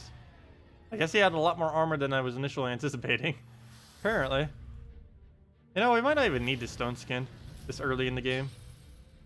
For how much it's going to increase our rating, I don't even think it might be worth it. All we really need is the repair plus the other thing. Actually, I don't even think we need the repair. We could have just gone with first trait. It would have been fine for now. But oh well. Because we do have to keep in mind this early in the game. We do want to keep our team score a little bit lower for a longer period of time. Which means not getting... it's not really something I mentioned much. But not getting traits can actually be beneficial early in the game. As weird as that may seem. The main reason being is you... every single trait you end up getting will increase your team score. And the higher your team score goes, the harder your battles will end up being in PvP. And while your 3 trophy will always pretty much be pretty hard for the most part, it will make your like second 2 trophies and 1 trophies a lot easier, keeping your score lower for longer. Oh, that was almost one shot. Now we can just go get the second Tesla off of Valkyrie, and that will be a match. Okay, maybe we won't get all of it. Wouldn't appear. But we'll throw the gate Valkyrie again, go from there. So we'll throw this guy down. Get a Valkyrie down. And where's our extra turn? Red on greens. And with the other one down. What else? Move the purple over. Move the brown over. And is there no way to extra turn that? Well, I guess we'll just throw another gate. Has way more than enough damage. And down he goes to Tesla. I really wish we could be getting the one-shots right now. Doesn't appear to be landing, though. Take the green.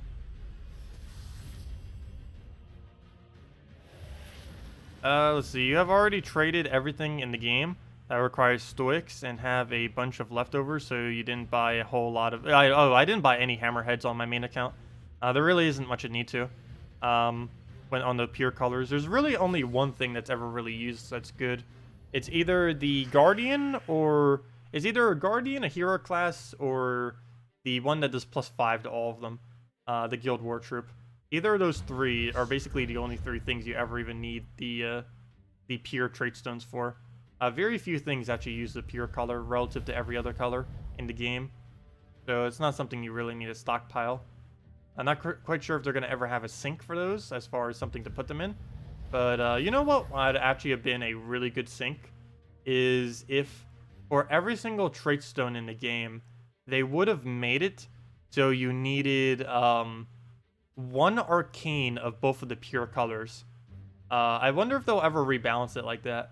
Instead of the current cost that they have, which is like, what, 7 runics and something else, I think? I forget exactly off the top of my head. But it would have been so much more efficient, or like make more sense if they did, like, let's say 1 celestial, 1 pure color of one of its colors, and 1 pure color of its other color. So for example, if you wanted to make a red-purple trait stone, you would end up needing a pure red trait stone, a pure purple arcane trait stone for both of those, a pure arcane red, a pure arcane purple, and a celestial, and then boom, that makes the arcane. Yeah, I probably should suggest that. It would still be expensive, but it would be a better value expensive than what it currently is. Because right now it is so expensive that no one basically bothers creating them. Or I would assume so. I don't know what the data is. They'll have the data on that. But yeah, I'll go suggest it later. Might as well. No clue if they'll actually do it, but it'll be better than the system they currently have. Or I think it would be. Because generally you would end up getting an excess of it. It's one of the reasons why they the way that they have the arcane trait stone creation. Both runics and the minor trait stones both use both are based around the major trait stones as a currency to create them, because there's such an excess of major trait stones in the game, and they could do the same thing with the pure arcanes because there's a large excess of the pure arcanes in the game as well. Let's see. We'll throw that one down. Throw the other one. And then we'll go get that off. And down it goes. That or make it out of each of its components too. Just like completely drop the celestial trait stone cost. But let's see. Oh no, I can't go into Soulforge to see it. Oh no, but I can still look at one. Like for example, we could look at like what an arcane trait stone looks like. And we could say it requires 1 red major trait stone, 1 blue major trait stone, 1 pure blue arcane, and 1 pure red arcane. There we go. And then you just created yourself a red-blue arcane. Still expensive, but it's reasonably priced to the point that people would actually do it. So I think that could end up working. Oh, speaking of that, do I need to level my Soulforge? Where's my Soulforge? I keep forgetting to do that. No, I don't need a level yet. Actually, we have a pretty big gap before we need to level it again. But we do need to get that up and go through our progress. We need to get that level 9 so we can go buy ourselves a legend. We actually do have enough to afford a legend right now, if we wanted to. If actually, I shouldn't say that we can afford a legend. I actually need more souls before we can even craft a legend. That's not something I normally pay attention to on my main account, but it will come into play here. Okay, let me go see if I can do a stronger battle. I think we can take these larger accounts out by the fact that we have barrier spam. As long as they don't one-shot us with skulls, we should be fine. And in this case, he does not have the power to one-shot us with a skull. Pretty bad starting board, though, unfortunately. Not to mention he's getting a bunch of mana off it. I would need a yellow surge or a red cake. Either of the two would end up working. And neither of which are anywhere to be seen. And he just stole our mana. I could take this purple, but he's just going to take the red. I want to try setting up from it. Yep, speaking about setting up a red, thank you. Where's our convert, though? We can convert out purple. We'll get a very small amount of mana. I guess we do. We don't have any other option. If nothing else, it sets up our board for future turns. Take the skull for 0 damage, but we need it for the cast. We'll take the yellow. Hopefully it surges. Nice. Very nice. Okay. Same issue again. We have nowhere to actually throw this. And I need to throw it. But before I do, let's go throw this barrier, I guess. Because he's going to die basically regardless. Oh, never mind. I thought that hit first slot automatically. I didn't realize it's a random slot. Never mind. Well then, that does actually give us alignment too. Just sitting there from our previous turn. So we can move that down, move that down. Move that over. Move the browns over. Nice, nice. Very nice. Go get Tesla back up. Throw a Tesla. And then go from there. It will not die to the skull, and then we can go barrier it again. And re-barrier it. Double check board, re-barrier it. And throw down a Valkyrie somewheres. Get our Valkyrie right back up. Cast it again for even more souls. And the last of our mana, and dead. There we go. So yeah, we actually can take out higher level players quite easily then. Actually, that wasn't that much higher. I think it was level 200. That's only about 5 times higher than our level. The true test would be if we could take it out of level 1000. Actually, you know what the true test is. New true test. We need to go and test dungeons. That will be the true test. Where is dungeons? Hello, dungeons. Where are you? Dungeons. Drifting Sands. I'm like looking all around, but we could also click the other tab. Okay, let's go try this. Let's see if we can kill all dungeons with this. What do I need to go give level to? How many souls do we even have? Not much. I can do 1 level. And it gives an HP. Can we level anything that gives armor? Oh, hello Tesla at level 1. That would be useful to go get you some levels, even if it's barely any. There we go. There's some armor. We got 3 additional armor, which is 1 additional damage for her. Almost. Right? Yeah, 1 to 4. So it's basically 1 additional damage for her.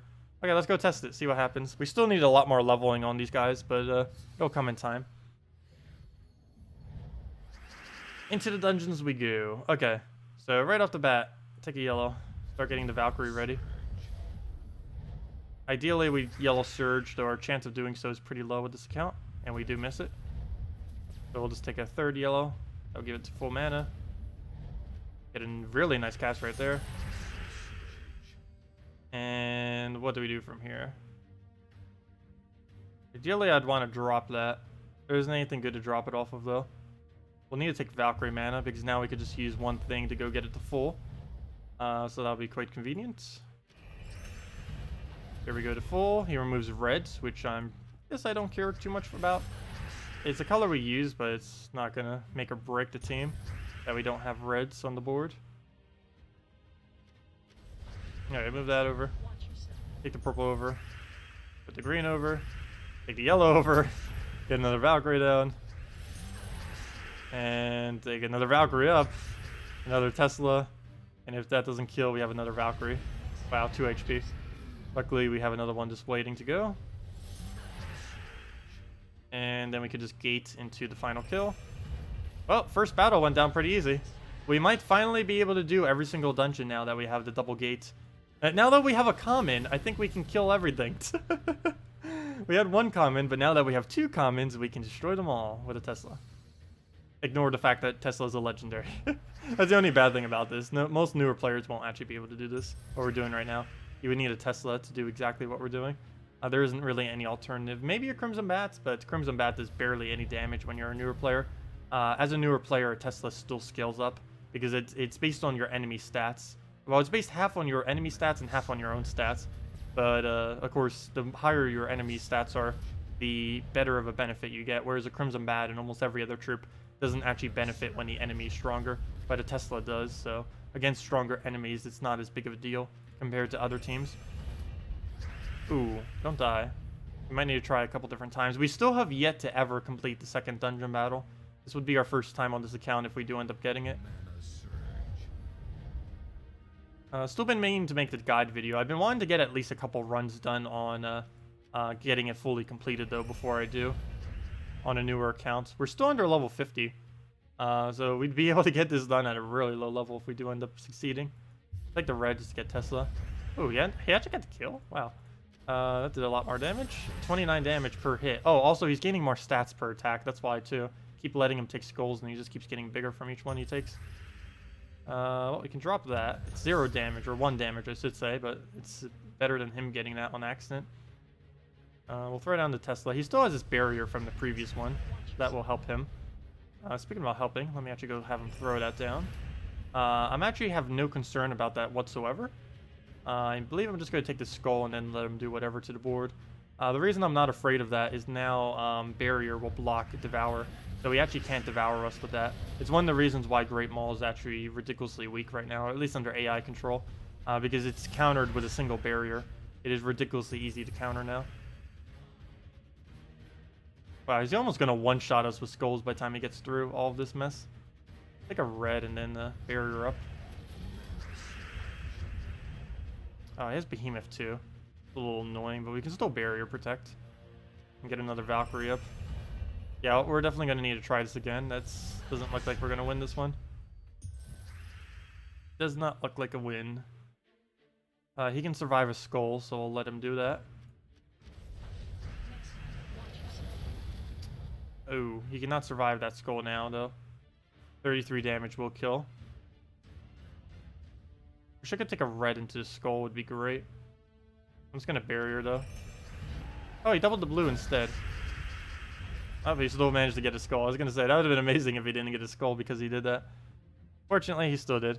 Technically, you are soul farming as well with the team. Yeah, technically we are. Though the amount of souls we're getting is like 1,000 per hour, so it's not really soul farming. Even as a newer player, we can easily be doing at least 5,000 an hour by doing arena. You can even reach upwards of 10,000 per hour as a newer player, though realistically, assuming a actual newer player playing, it would be closer to 5,000. I believe even if we tried playing with the weapons we have, it might be like 7,500 or something like that, somewhere around there. Oh, why did I take it that way? Because now he could take a skull. I basically forced myself in having to take that skull now. And I believe we lost because, oh, you know, I actually don't have to take it. We'll do that. Behemoth has gained so much HP. Wow. We need to try this again and not give him as many extra turns. I forgot how big of a boost that actually is. He gains 12 life every single time. That's an insane amount of life.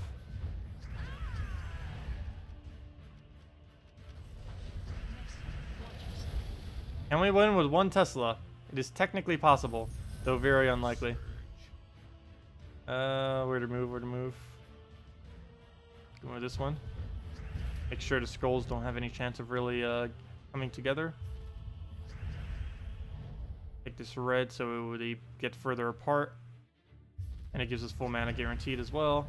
Take that skull. Get a Tesla. Oh, we die. No! He came so close, kind of. Oh, he didn't go for it yet. This is obviously a match, though. I'm going to let ourselves die because we get this. Oh, come on, kill us already. I'm going to let us die because we get some souls for doing so. From all that we accumulated. So we end up getting 33 souls for losing. Okay, let's try this again. We might not be able to do it until we get it leveled, or even just not at all. Is also a possibility. Our stats could be low enough that it might not be possible. I believe it will be, though. There's a lot to get through. We just need to make sure we don't give him as many skulls. We also need to make sure we don't let him get as many extra turns. Particularly extra turns, I think, is the biggest contributor of what happened last time. That, and we couldn't keep the double fortress gate. Double fortress gate is pretty decent for making sure we never die.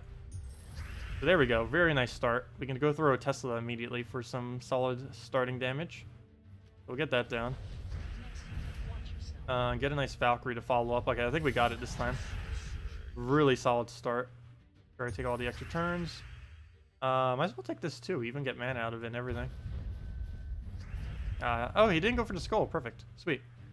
He still gains stats even if I barrier against it, so I'm not going to bother doing that yet.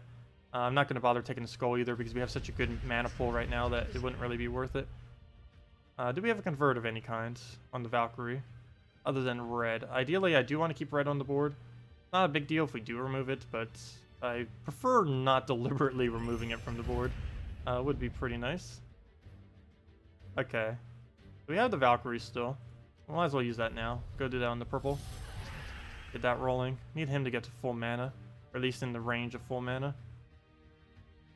Let me take a skull, I guess. One less thing for him. Starting to get mana pretty high. Need to make sure I have barrier on everything. Or else he might be smart enough to actually trigger it correctly. Never mind. Well then. That escalated quickly. That was a lot of manas. No, he was smart enough to devour the right one. The only one that didn't have immune to devour. And he ended up going for it. Well, that is quite unfortunate. He deals 29 damage per skull now. I can let one go away, but anything beyond that will be an issue. I might still take it. Oh no, but that gives him brown though. I'd rather us take the brown even though we technically don't use it. The struggle. Let's see, we'll get a Valkyrie down. Where can we throw it? Green? What's the biggest color that he uses? Brown, probably. There isn't any way for me to remove brown though. Now there is. So we'll get that. Throw down the Tesla, get our Valkyrie mana back up. Double check the board. And looks like purple is the next color we convert. That behemoth is going to be so hard to kill. We shall get to it though. Oh, I should have taken the red first. Fail. Could have gotten 6 mana for free, or 7 mana actually for free on the Valkyrie right there. Whoops. Okay. Maybe behemoth will set it up for us. Throw down another Tesla. We're almost there. Let's see. Get the barriers down on the other two. This worst comes to worst. Yep, like that. Well then, how much damage is that behemoth? 16. They will not die in the first shot, though every subsequent cast will be. So we die to anything at this point. Let's get rid of green, brown. Brown would be the ideal. We can't actually aim it though. That gives us a Tesla. And this might kill out the no, it doesn't. The Great Maul. Oh, nope, we lost. Well, take 3. Try again. The redeem code does not exist. Oh, we'll be posting another one soon. Because the one below me should probably be expired by now. Actually, after this battle, I might as well go throw it down. As we attempt to try to get through the dungeon. On a very low level account. I'll throw the Tesla here. Well, we got 3 of them killed. We're getting further at least, if nothing else. But we're gonna die again. Yep. struggle is real. The struggle. Yeah, it's not really working out that well. But at least we're getting further each time. The final battle is going to be ridiculously hard. Go get Tesla up a little bit more, I guess. Crafting. Should be able to get another level on her. Nope, can't even afford another level. The soul cost is too high. Okay, well, in we go again. See if we can get it. Oh, I forgot to go do the code. Well, we'll do it after this one. Fail. But yeah, we'll do the redeem code after this one. Hopefully this will actually be a win, so we can move to the final dungeon battle. If we can actually get through the second battle will be the first time I ever done a second battle on this low of a level of account. Ideally, what I want to try doing today is get through all 3 of them with this team. It's going to be ridiculously hard to do so. Like, this is how I wish dungeons were. Some kind of really hard battle where you have a chance of losing multiple times. For newer players, it's actually set up pretty decently. The problem is, a person gets past this point in the game after like a couple months of playing, and then dungeons gets... the scaling on dungeons just isn't high enough to keep up with the scaling on a player. If they could like scale this to late game, that'd be perfect. Let's see. Well, I'll go move that over. Not really anything to take. I almost feel like just restarting this current battle. It is a really bad starting board. We already know that we're going to be at a gigantic disadvantage. If we see that the starting board's just horrific, we might as well just restart every time. There's no penalty to restarting a billion times. Like right now, we could literally just keep restarting until we get the perfect starting board. Also, I love how it puts it right back here, so we can just go straight back in as well, very easily. Unlike the challenges and quests and stuff, where it puts you all the way back in the main menu. Okay, we'll roll with this board. It's good enough. Not perfect, but we'll be able to make it function. That's a full Valkyrie. Double gates. And let's get double gate rolling. Get the barrier the first one first. Barrier to everyone else. I need to keep these double gates alive somehow if we can too. If we can do that, that'd be quite beneficial to us. Now we need to focus on Valkyrie mana, which is currently not available, but we can get a Tesla. Blue Surge, go. Nope, didn't get it. I'll take that for mana. That'll also give us most of our Valkyrie. We'll go fire this one because I want to save that guy to rebarrier him when he gets hit by a skull. We're done the Tesla. Valkyrie on green. Yeah, why not? Gets us some yellows too. Very nice. Another Valkyrie if we have alignment. Red's definitely not a color I want to aim at, but the only thing we got. We'll go for it. Throw this guy first. Okay, this looks like a really good battle now. He'll take the skull. We'll rebarrier. Okay, he didn't even go for the skull. Perfect. Can we hit this on brown yet? Yes, we can. Perfect. So he doesn't even get those colors. We'll move that down. Let's see. Let's see. The slacker. Don't kick me from the guild. No, we can find another one if you did. But please don't. We need those luscious gems. For those event keys and gem keys. Okay. Where do we throw this? We'll go throw that one down. Let him take a skull. Oh, I didn't realize I didn't rebarrier. Fail. I should have reburied him there. Go get our Valkyrie down on something. Probably on... I don't even know what to go for here. Purple? Green? Yellow? Yeah, yellow. Another color we don't really want to aim at, but if it's the only option, we will. Looks like we're going to win this time. Finally! Okay, then we could go into the final battle. We'll go give out the redeem code after we win this one, which should be in a couple seconds. Take the other gates. That gives us Valkyrie. We throw this down. And there we go. Final blow. Finally, we got through 2 of them. Now for the really hard part, the final battle. Are we even up against? It has 100% skull mitigation, which isn't going to be too big a deal. Depends what everything else is. That'll be funny if this one is weaker than the other one. It has higher stats, but higher stats doesn't necessarily mean stronger. Because it could be something really weak as far as the team setup. Anyways, let me go give out the second redeem code for today. Second redeem code. Where are you? There you are. Redeem codes. And as I said, let's keep working from the bottom up. And let's go use this one. We go copy paste it. Put it in the little thingy. in the chat. Actually, let me put in the one below me first. Where'd it go? Where'd it go? Where'd it go? Redeem code, redeem code, redeem code. There it is. Okay, redeem code.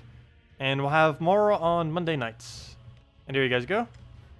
I believe that's just random letters, though it does start with Mr. and end with me, apparently. But it does appear to just be random letters. But yeah, that MRDD27ZXME. And there we go. Here's the code. Let me go put it into chat as well, so you can just copy paste it all, as well as the link to where to go to use it. Use it on gemsofwar.com underneath game code, or you can just click this link right there. There you guys go. And there's the code. There's the site to use it at. So you just go under gemsofwar.com or click that link. That'll bring you to the website. Your invite code is whatever your game says right here. You just put that in. Do keep in mind that there's sometimes a hard to see underscore there. So there's actually an underscore. That's a space, and an underscore, and then a bunch of random letters and numbers. Most codes are set up in that format. Well, let me go use my own for my other account. I actually can't use it on this account because it's too long of an invite code. If your invite code is too long, you can contact the devs and they will shorten it for you, or do something that will make it work. But I have not bothered doing that yet, so we'll just use this for our other accounts. And click redeem, and now we got it. Unfortunately, I can't go show it because, well, we're not on our other account right now. But yeah, it should work, I would assume. It said successful, so I assume it is working right now. Anyways, let's go try doing the final dungeon battle and see if we can actually win this. So, the Mega Boss, the Eternal Stonehammer, the one with 100% skull mitigation, which is kind of funny because we're using a oh, that's great. The memes. Wait.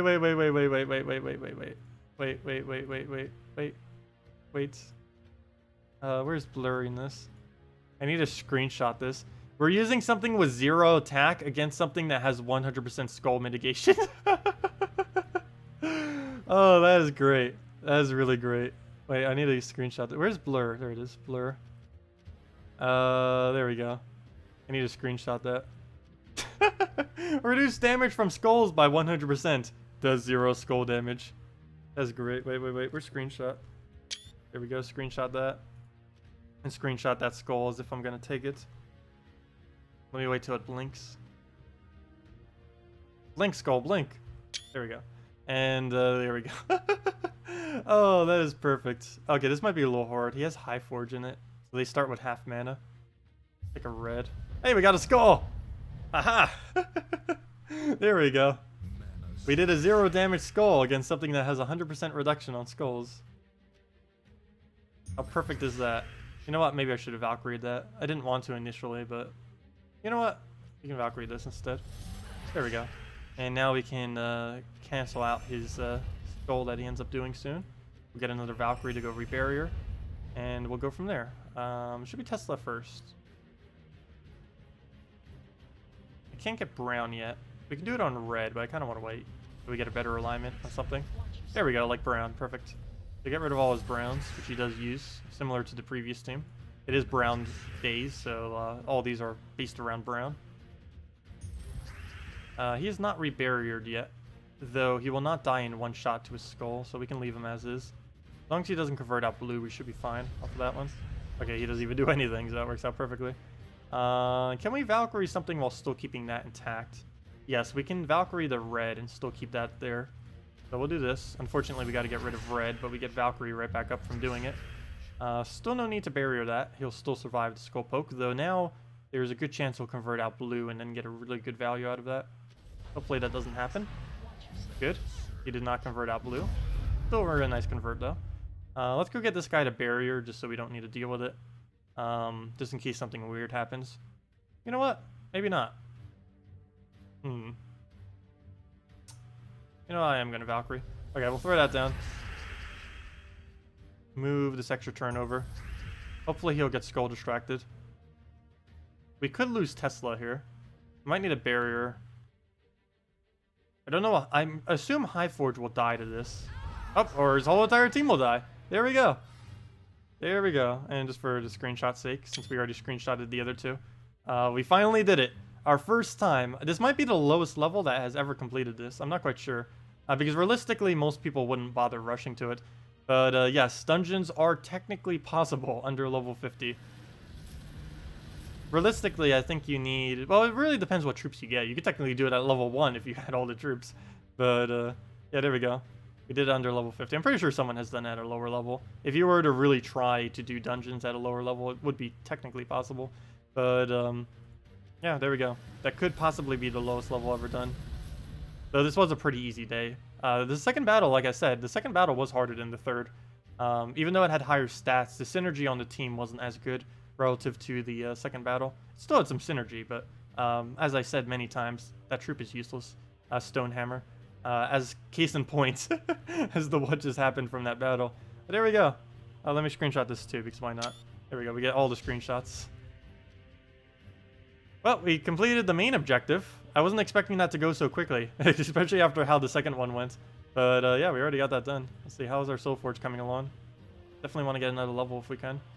Still need so many kills. Kills go so much slower on this account because we don't have anything quick to really win with. Let me go and start on Blighted Lands. I need to get more leveling into this kingdom.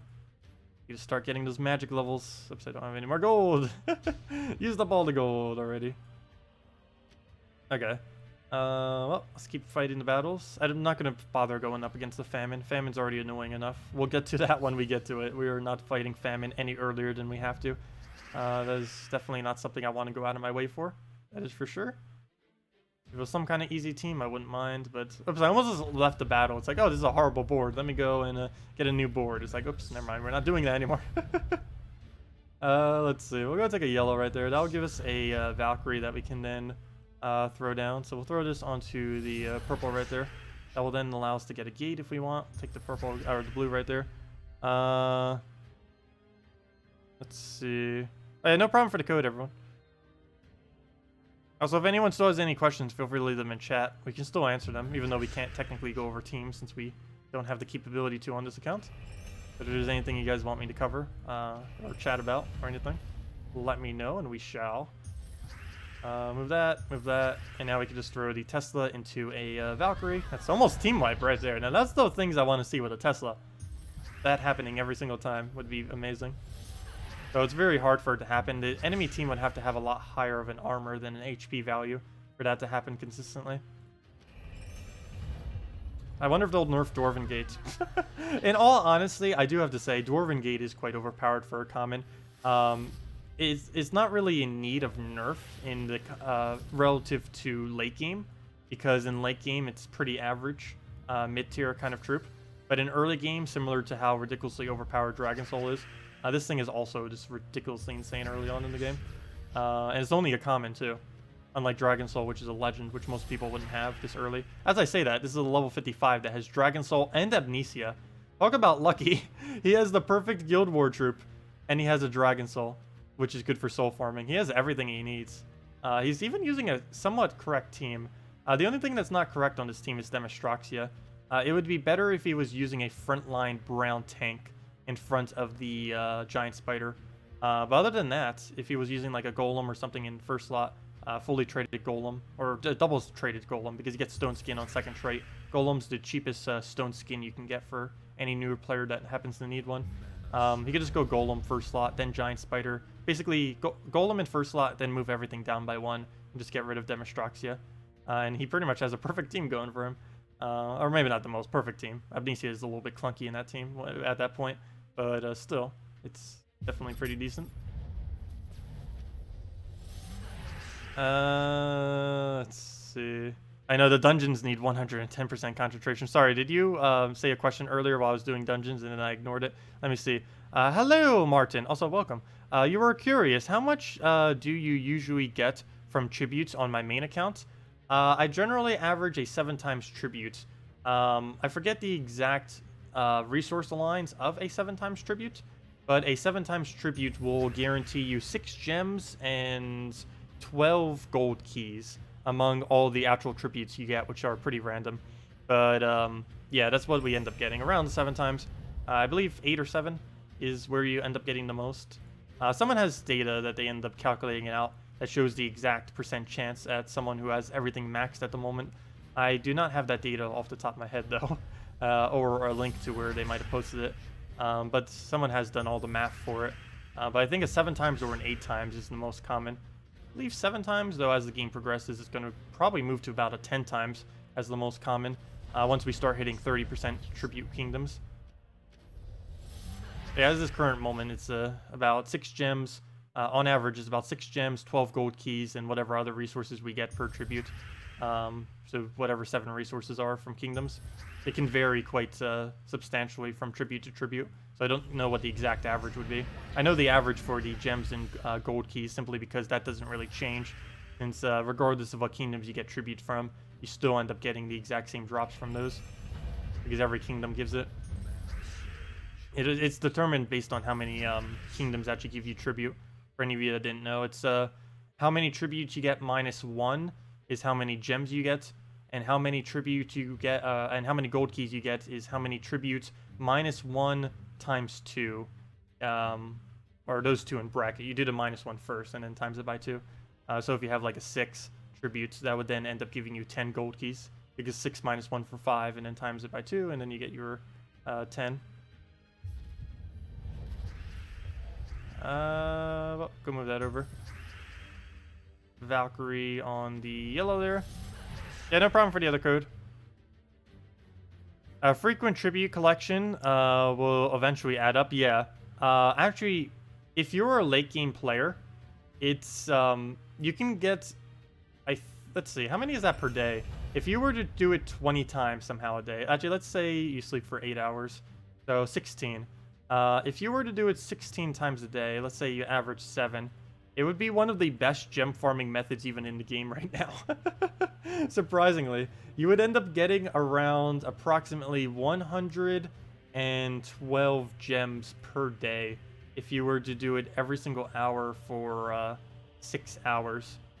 So if you add that up over the course of a month, let's just say 30 days in a month because that's about the average, you would end up getting, if you were to check tribute for every single awake hour that you were awake, you would, on average, as a late game player, get 3,360 gems per month. That is a lot of gems. Also, that will be higher in the future as well.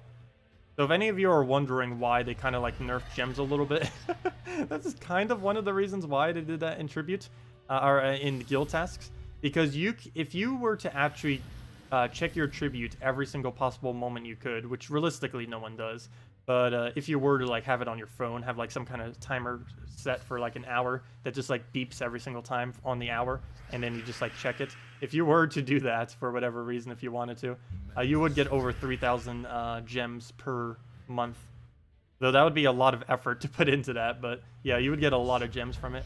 You would have to, that amount of gems is assuming you have every single kingdom to a 20% tribute, though. And for that, you would need every single kingdom at 3 gold stars, which does become increasingly easier as the game progresses.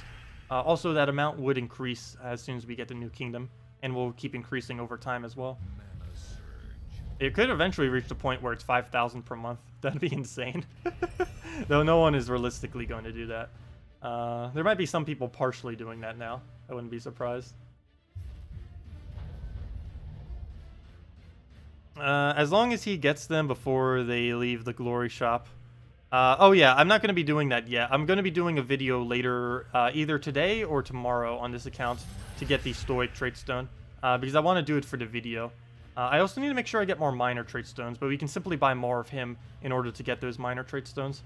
But I want to explain that during the Let's Play video, because there's a lot of stuff I've still been needing to explain during those, and I keep explaining them all in the stream and then forgetting what I explain in the video themselves, because I know some people don't bother watching the streams. So I do want to make sure I still cover everything. I might even need to just go back, watch every Let's Play that I've done so far in this little series, which I think we're up to like episode 4 or 5 only. But I need to make sure I see what I have and have not said yet, because there's a lot of stuff to go over in this game, and I know I've mentioned most of it in the stream, but there's still many details I haven't really gone over in the other side of it. But I do want to save it so I can explain it.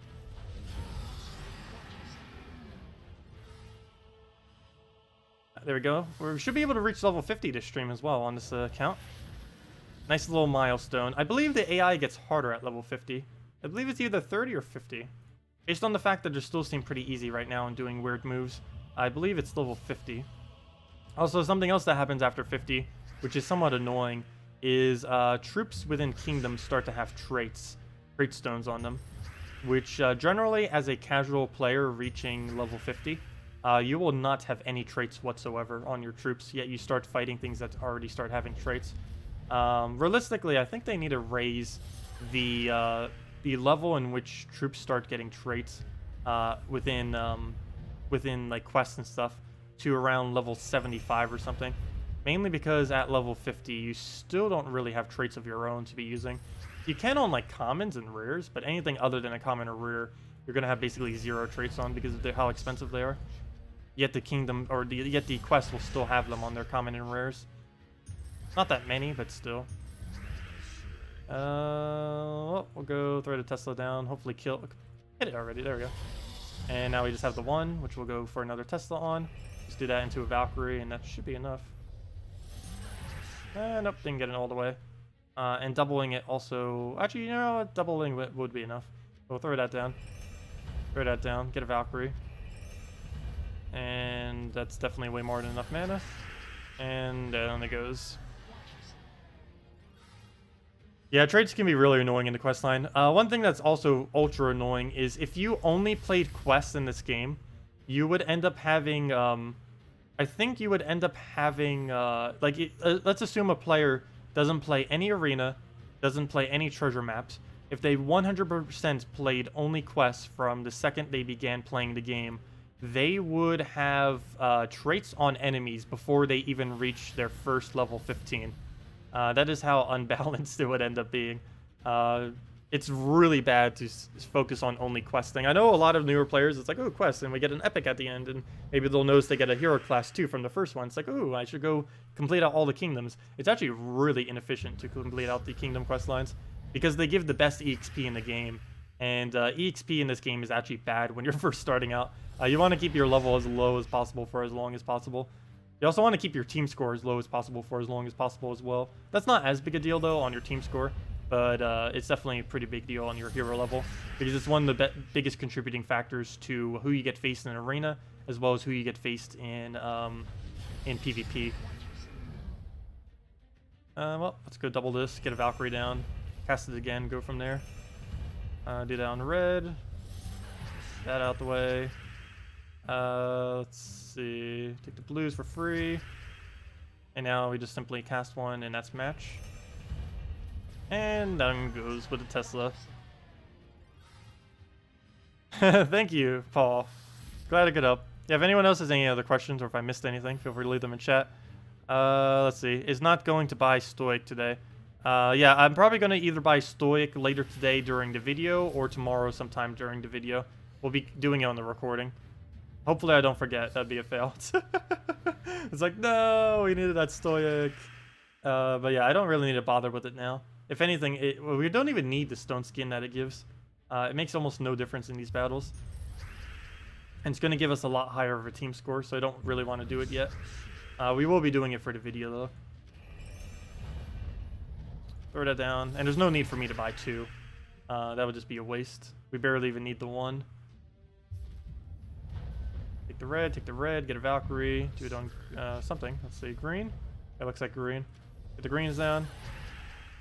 Get yourself a gate. Get the blue over. Double gates.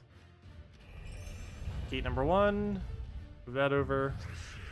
Gate number... Actually, I don't even need gate number 2. Oh, yeah, I do. Never mind. We haven't even done our first Tesla yet. I didn't even realize that. Yeah, we'll throw that down. Take this. Get a nice Valkyrie down. Get the full mana we need, so we'll double cast this. Cast number 1. Cast number 2. And barrier everything. Cast this just for the few souls we get. Cast this for the few souls we get again. How many souls are we getting? 4 souls per cast. That is so ridiculously small. But it will increase in time. And down it goes. Once we can start getting that number to 40, it would help out a lot. I believe we need about a 10 soul gain on Valkyrie to consistently get that to 40 effortlessly. 9 or 10. 8, 9, or 10. Around that area, we should be able to do it pretty easy. Also, we almost gained our level. I should play some arena. Yeah, I probably should play a arena run on this account to get the souls we need. It is very lacking on souls, but once we start getting the few more magic kingdoms, I think getting the gold instead might be a better idea, because we get more magic kingdoms this way, and magic kingdoms will give us more souls on our Valkyrie, which will give us basically the same result as getting souls within arena. I don't know the exact amounts, but I believe the amount of souls you get from a Valkyrie that can do a couple casts to get to max souls in PvP is around 2,000 to 4,000 souls per hour, which, based on how much we can actually get from arena as this current moment in time, isn't really that much different than what we would end up getting from arena. And with how much more gold and everything we get from this, I'm pretty sure I would just stick with this. Also, I didn't really bother farming trait stones this week on this account. One thing that we could have done is use the turtle on a team, maybe even like this, where we just slot it in and just get a bunch of trait stones. We'll be able to do that soon once we make a really good base team. Generally, when doing things like that, you need a solid base team that has the capability of being able to function with any one troop. A lot of the teams I've been using recently, like for example this team right here, cannot function if it replaces out a different troop. It's one of the reasons why I need the second gate. It specifically needs both of those gates due to the fact that double cast on them gives a full Valkyrie, regardless of what the board is. And it's a pretty important factor to actually making this team work. And this account currently has 0 teams that are a triple team that works with any fourth. The only thing I could possibly put that in on this account, which I guess would kind of work, though I'd probably have to do the one trophy every single time, would be if we were to go with a with the Deep Boar, Rock Spirit, Ranger, and whatever the event troop is that gives us the bonus. That's about the only thing we can really roll with this early in the game that would actually function for that purpose. Okay, well, we'll go throw that down. Where to move? Take the purple up. Take the skull. That one skull hits. Gigantic hits right there. That gives us a full Valkyrie. And where's our alignment on not yellow? Come on, not yellow. We need you. Okay, I gotta do it on yellow. Oh, there goes the color we need. It is worth it, though. Do we take a blue, or do we just gate at this point? I think we just gate, because that gives full Valkyrie as well, which we can now go use if we want to, on like green or something, which I think I'm going to. Actually, you know what? Let me take this blue first. Wait till there's no extra turns, and then we'll do it the following turn, because we can just follow up with a Tesla again, and it will go right into our Valkyrie too, so we get the souls set boy in.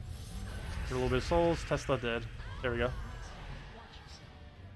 Elma Grim or Famine for the Soul Forge? I would say Farish Ra, personally. But if you had to choose between either a Famine or a Elma Grim, personally, I would go for Elma Grim because it works a lot better for PvP. It really depends what you need. Do you need a PvP troop or do you need a Guild War troop? Because Elma Grim only works on one Guild War day. It works on Red Day with a Rock Troll, Dark Troll, Elma Grim, and either a Yarl in last slot or an Infernus fully traded in the last slot. Either one of those two. But as far as a Famine, you can use them on Green Guild War Day, you can use them on Brown Guild War Day, and you can use them on Yellow Guild War Day. He's one of the few mythics where he works on every single possible day within the Guild Wars, assuming he has the color, of course. So, he's pretty potent for Guild Wars. I don't normally use him in PvP due to how slow he is relative to other options.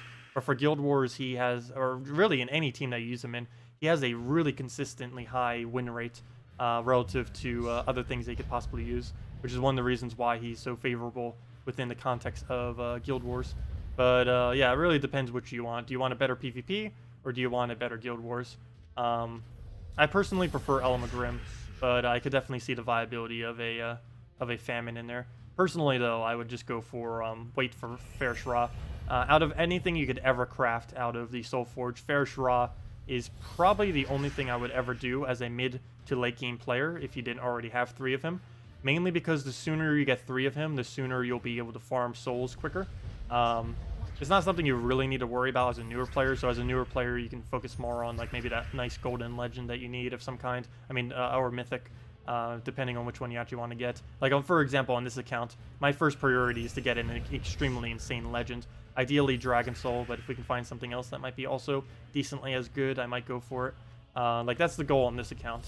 But, as a mid-level, I would anything that's starting to get towards late game, save it for Ferrous Raws. Ferrous Raws, similar to like how you would end up farming for the Dragon Armor and Celestial Armor immediately, because I always say you want to get it as quickly as possible so you start getting more resources. The same concept is for Ferrous Raw. The sooner you get more Ferrous Raws, the quicker you'll be able to farm souls whenever you do need souls.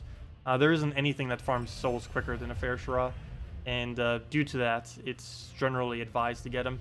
A triple Ferrous Raw team farms souls 3 times quicker than the quickest team that uses 0, than the quickest method in the entire game that uses 0 Ferrous Raws.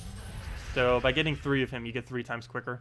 So it's definitely pretty nice. It's about an additional 10,000, actually a little bit over. It's more like about 12,000-ish, somewhere around the 12,000 area. It's around 12,000 additional souls per hour per Ferrous Raw that you use. That is how strong he is. Or when using a soul farming team anyways. On a normal team, he doesn't really speed it up too much. Hello, Abraham. I have no clue how to say that. But welcome. What's a good red team for Guild Wars?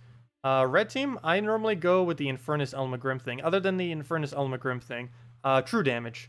Go with something like a Crimson Bat, Valkyrie, Marilith Miststalker. I think I covered the colors correctly. Okay, maybe not Crimson Bat in first slot.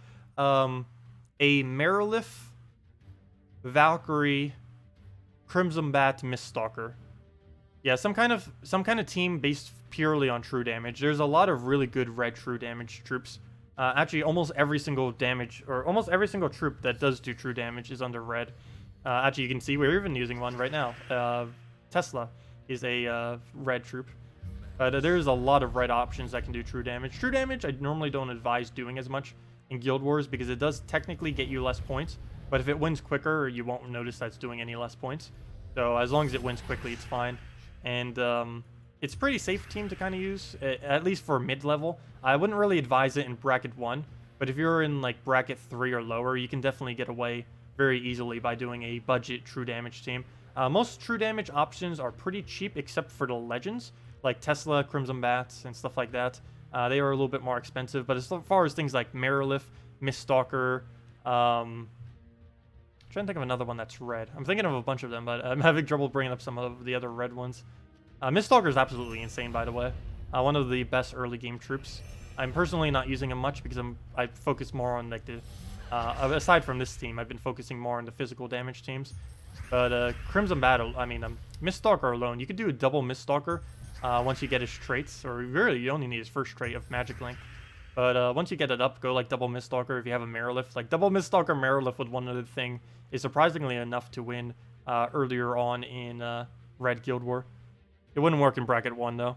The lowest you could probably do that is bracket 3 or lower. What banner should you use for it? The team that I ended up saying earlier, you would need a +1 for your Valkyrie, so you would need a +1 yellow, and the other color you'd probably want to put into, I guess, just red. So probably a yellow-red banner. I forget if that team I just mentioned has any brown. I don't believe it does. So you can end up doing a +2 red, +1 yellow, -1 brown. Because the team I end up saying, let's see, what was the full format of it? It was Marilith, Valkyrie, Crimson Bat, Miststalker, +2 red, +1 yellow, -1 brown banner. I would show it, but unfortunately we don't have that on this account. But yeah, that would end up working. What bracket are you in, by the way? Because that would not work very late in the game, but it would work as a budget team for basically every bracket that's not excessively high. Generally, if you're really high in brackets, I wouldn't even bother doing true damage anymore. Mainly because it's not really that efficient compared to what gets used. We'll go through that then. Oh, bracket 1, top guild on PS4. Well, I don't know what the meta is on PS4, so you might be able to get away with it. I'm not quite sure. Definitely give it a shot if you have nothing else to build. I'm not quite sure the full list of things you have, but definitely give it a shot. If it doesn't work, then if you don't have any teams, you might as well give it, if you're not doing anything else, go with that. Otherwise, you'd probably want to go with some kind of Dragon Soul mana generation team, or a if you don't have Dragon Soul, a Cornex mana generation team. You can also do it off of Ragnagord if you have them double traded. Any of those three, building a team around those could also work for Red Day. Even the team I ended up mentioning earlier, if you didn't want to go that specific thing, you could put a Ragnagord in it and just keep spamming whatever really high damage source you have. So if you have like one red troop that does a lot of damage, can't think of one off the top of my head. There's plenty of them. Let's just say Marilith. Let's just say you have a Marilith, and you go and put a Marilith on a team with a Ragnagord, and then you can just constantly, perpetually keep casting both of them over and over again and try killing them out that way, which is also an option. Maybe a slightly better damage option than a Marilith, but whatever you happen to have, that's another strategy that you could try doing. Red Day, I believe it was Red Day. I believe, if I'm not mistaken, Red Day, when it was originally polled, when Guild Wars first came out, it was noted as the hardest possible Guild War day in the game was Red Guild War Day. So don't feel bad that you aren't able to really make too many teams. It was polled and it did come out as basically the hardest possible color day to actually win on. That has changed a little bit due to the fact that Infernus Element Grim is a combo now, but obviously most people don't actually have that combo, unfortunately. Or at least not the full combo. Let's see, you have the Trolls, wait, you have Element Grim? And Yerl? Oh, okay, never mind. You might as well go with that then. I think it would still function good enough with it. Yeah, you can just go Rock Troll, Dark Troll, Element Grim, and Infernus. I mean, and Yerl instead of Infernus. And that would still end up functioning. Also, did we hit level 50 yet? I wasn't even paying attention because I keep looking over at chat. We could have hit level 50 at any point now. I'm like, oh, wait, never mind. That was one of the goals of this stream. Actually, we pretty much achieved every goal of this stream. The only thing I haven't achieved yet is I want to get one more level on my Soul Forge. Because I believe we're only level 4 right now, and definitely could use a bit more levels there, that is for sure. It is definitely lacking a bit. I'll take a skull, not that big a deal. We'll just take some blues, get the gate off. That gives us Valkyrie, go from there. We get the gate. Valkyrie, where do we throw you? Everything on the board, and you have nowheres to align. Let me take those blues. Probably not the best of ideas, but I don't really have anywheres to move.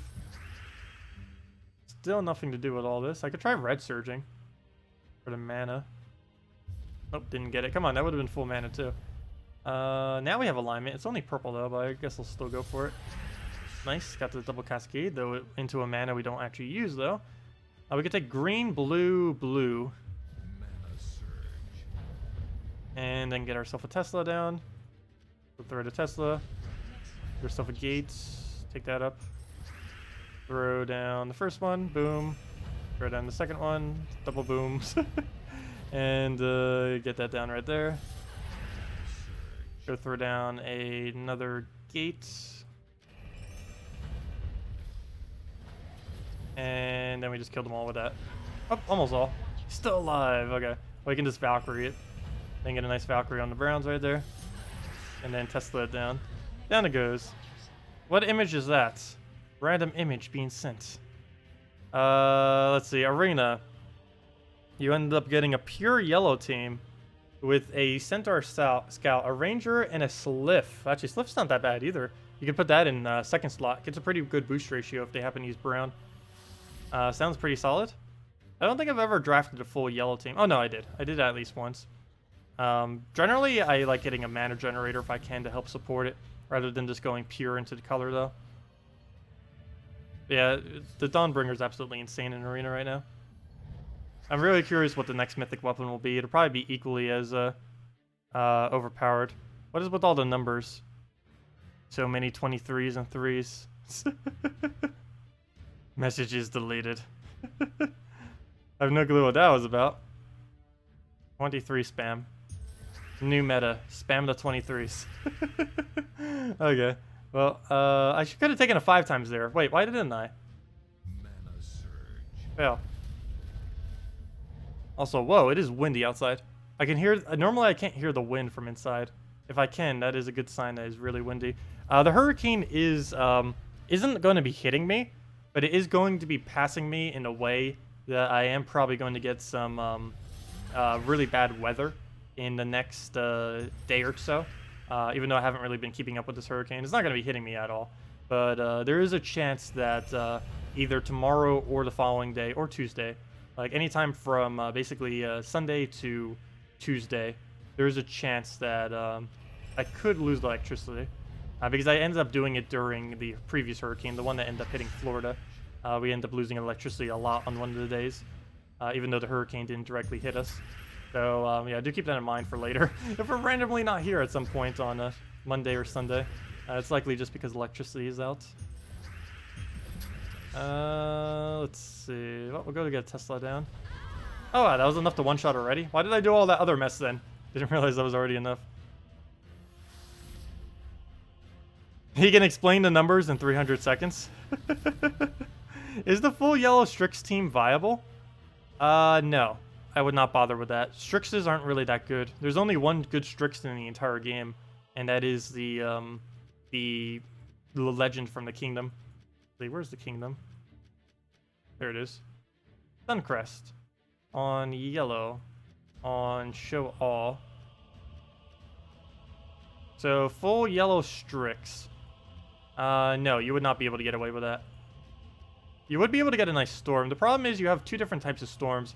You have Garuda overriding your yellow storm. The only good troop really out of all of these is... Well, actually, they all have their situation. Slif is good against browns. Princess Quella is good in Guild War days when you need yellow. This thing is good with a Rowan if you need to go get a green storm for it. And this other one is good for basically any team, particularly if you're using an explosion, like a Gregolfa, Dragon Soul, or anything like that. I believe you'd be better off trying to incorporate Garuda into a red team than you would be drawing with an all-Strix green. I mean, an all-Strix yellow. The biggest issue with this is you're using 3 storms. Generally, when you're using a team, you only want to use 1 storm, 2 at the absolute most. 3 storms is way, way, way too many. You're never going to be able to focus down a single one. And it's just not even going to give you any benefit. All it's just going to do is just keep changing what happens to be falling more common. It's not actually going to help you at all.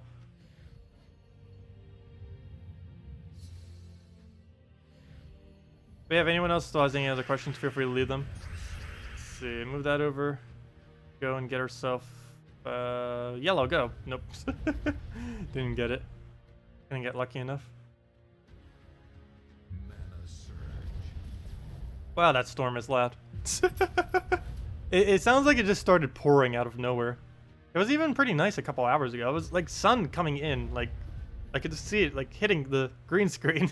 And now it's like, up, cloudy sky, pouring rain.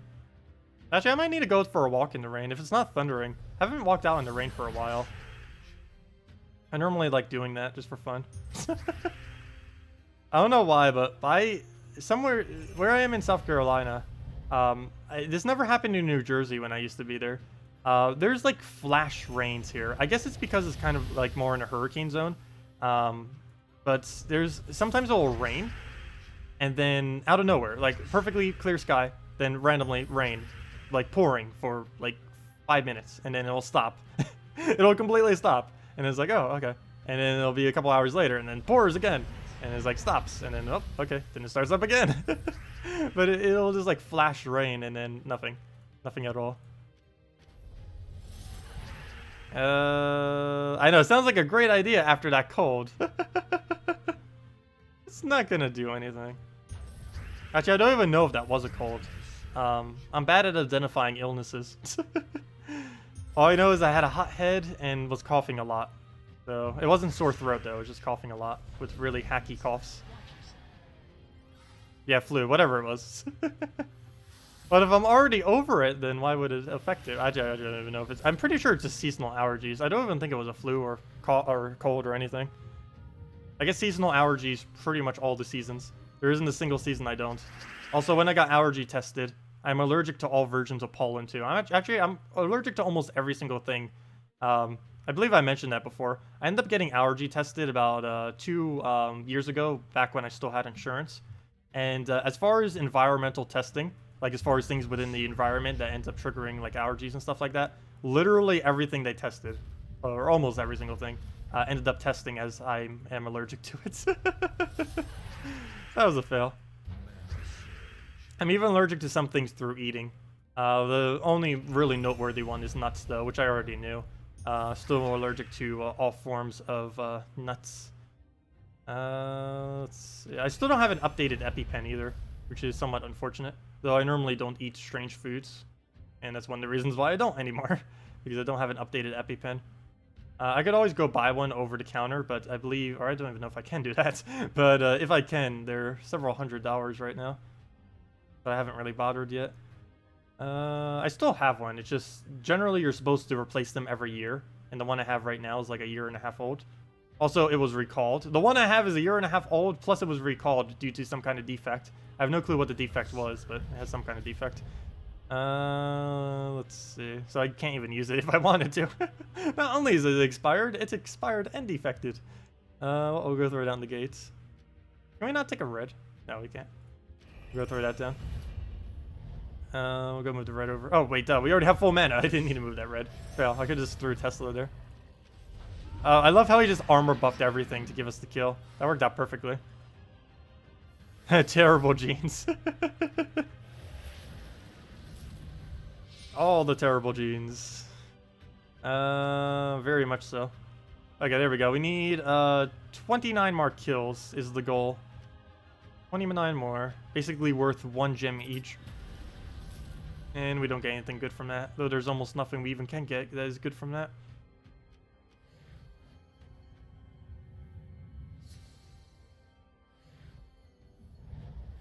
Alright, we'll go and take the red over.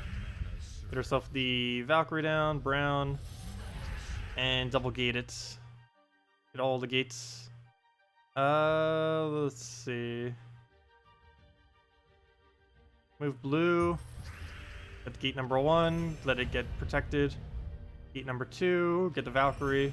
Also, anyone just getting here, make sure to double check the redeem code below. Not sure if it's still active, but it might be.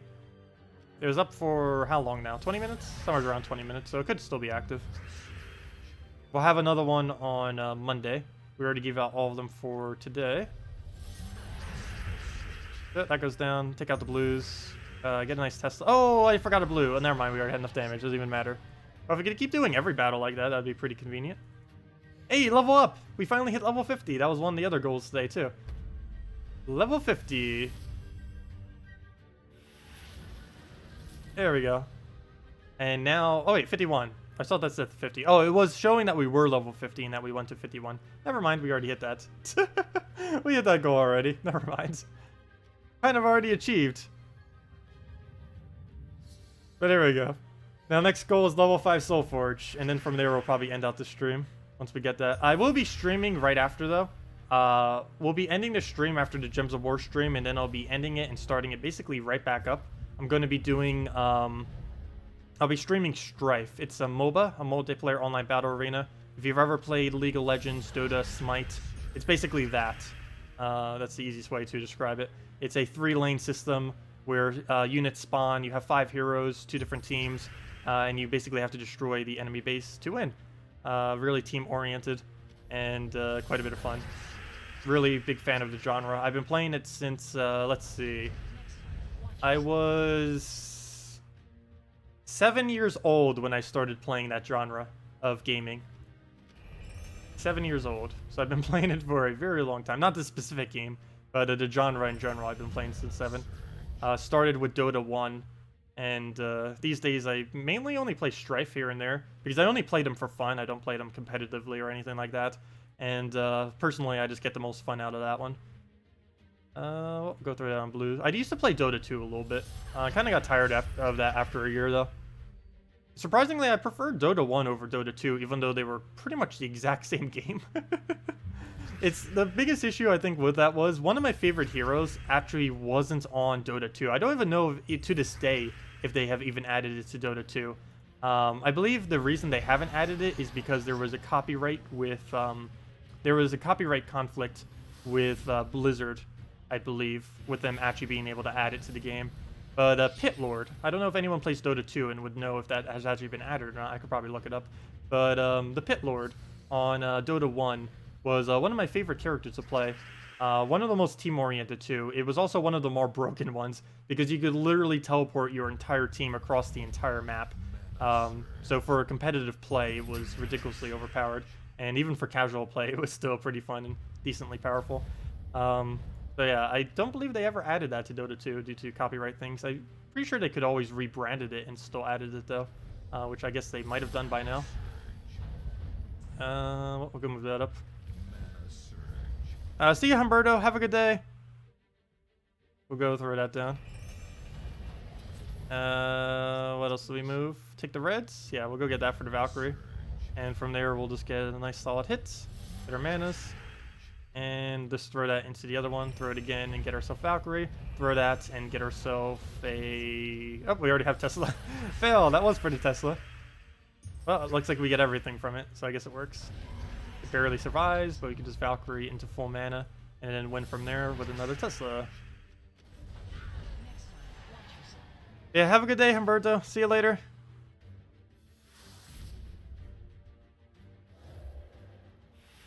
Oh, we still haven't hit 1.9k rating on this account either. In trying to do this, we might indirectly also hit the goal of 1.9k. I'll finish it off stream if we don't end up hitting it though. Let's see, the main goal right now is getting that Soul Forge done, which we only need 17 more kills for, which is 5 more battles will give us the kills we need. So let's go do that. Let's go against an Elma Grimm.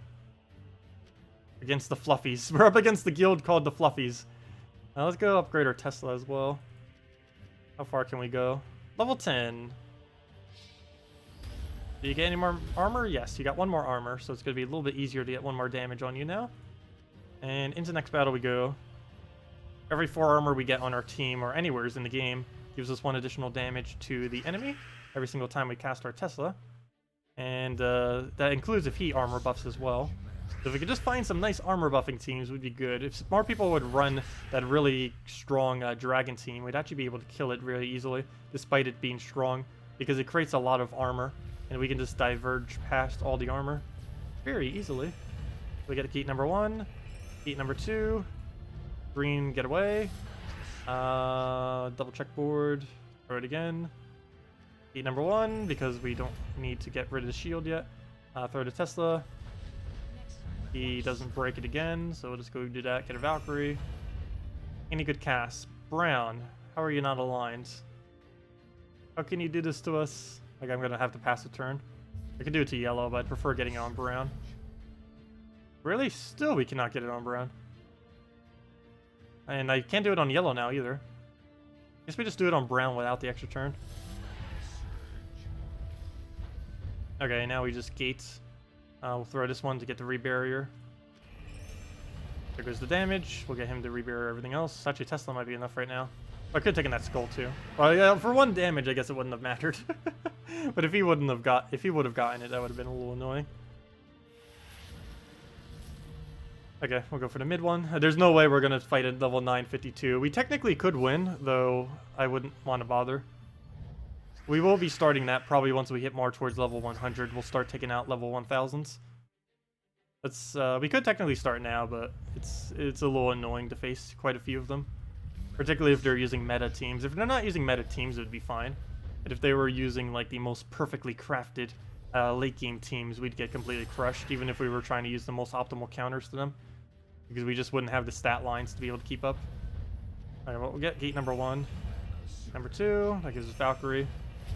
Gonna make sure gate number 2 keeps triggering so we can keep getting that up for him. We'll throw this down to get our brown so we can take this red for mana to get our Valkyrie. But then gives us full mana on everything. Throw down Tesla. And a second Tesla will take him out. Unfortunately, we don't really have that blue alignment. Yes, we do actually. Purple. Barely. Not that many on the board, but enough to get it rolling. Get that down, rebarrier him. We protect against that skull, and down it goes. Not like we even needed that protection, but hey, at least we got it. Good to be overly safe. And there we go, 1,401 rating. We get our victory. Okay, well, into the next one we go. Hello, Carlos, welcome. Are you streaming on Halloween? Yes, I will be streaming on Halloween. I may be wearing a costume as well, I'm not quite sure. There was a joke with the devs, or particularly with Salty, basically saying that I should dress up as Queen Mab, and she said, oh, I'd even make you an outfit. If she seriously makes me an outfit and sends it to me, I would do that. I might do it regardless, just because she was making a joke about it, but I would definitely do it if she actually sent me down an outfit for that. That'd be really funny. But as far as what I will do for Halloween, not quite sure. If nothing else, we could do Pirate again. I think that's what we did last year. Still with the Pirate and everything. But yeah, we'll do something for Halloween. I will definitely be streaming Halloween nights. The area around me doesn't even do Halloween, so I don't even need to be by the door to do the candy or anything. Because the homeowners association basically said, nope, we're not doing Halloween. So even if I wanted to, I would have to go to a different area to do it. And yeah, I'm not doing anything in particular for the holiday. So yeah, we'll be streaming probably Halloween night. Not quite sure what, probably just Gems of War. That, or we could do Gems of War and Darkest Dungeon, because Darkest Dungeon is the most Halloween-like game I actually play that would technically work for it. But yeah, we'll definitely be around on Halloween night streaming. Maybe we'll even have some kind of event in Gems of War, who knows. It's been a while since they've done like a holiday-related event. They have in the past, so we'll see what they do.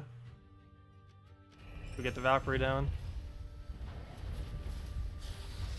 Let's see. It's kind of funny. Ever since they made the event system, they've never actually done like holiday-related events. I don't think they've done a single one since the event system has been in place, which seems kind of odd. It's like, we'll make an event system and then never have a special event. Let's see. We'll go do that. Get the Valkyrie down. Get down the reds. And let's match. I believe we only need one more battle for the last of our Soulforge too.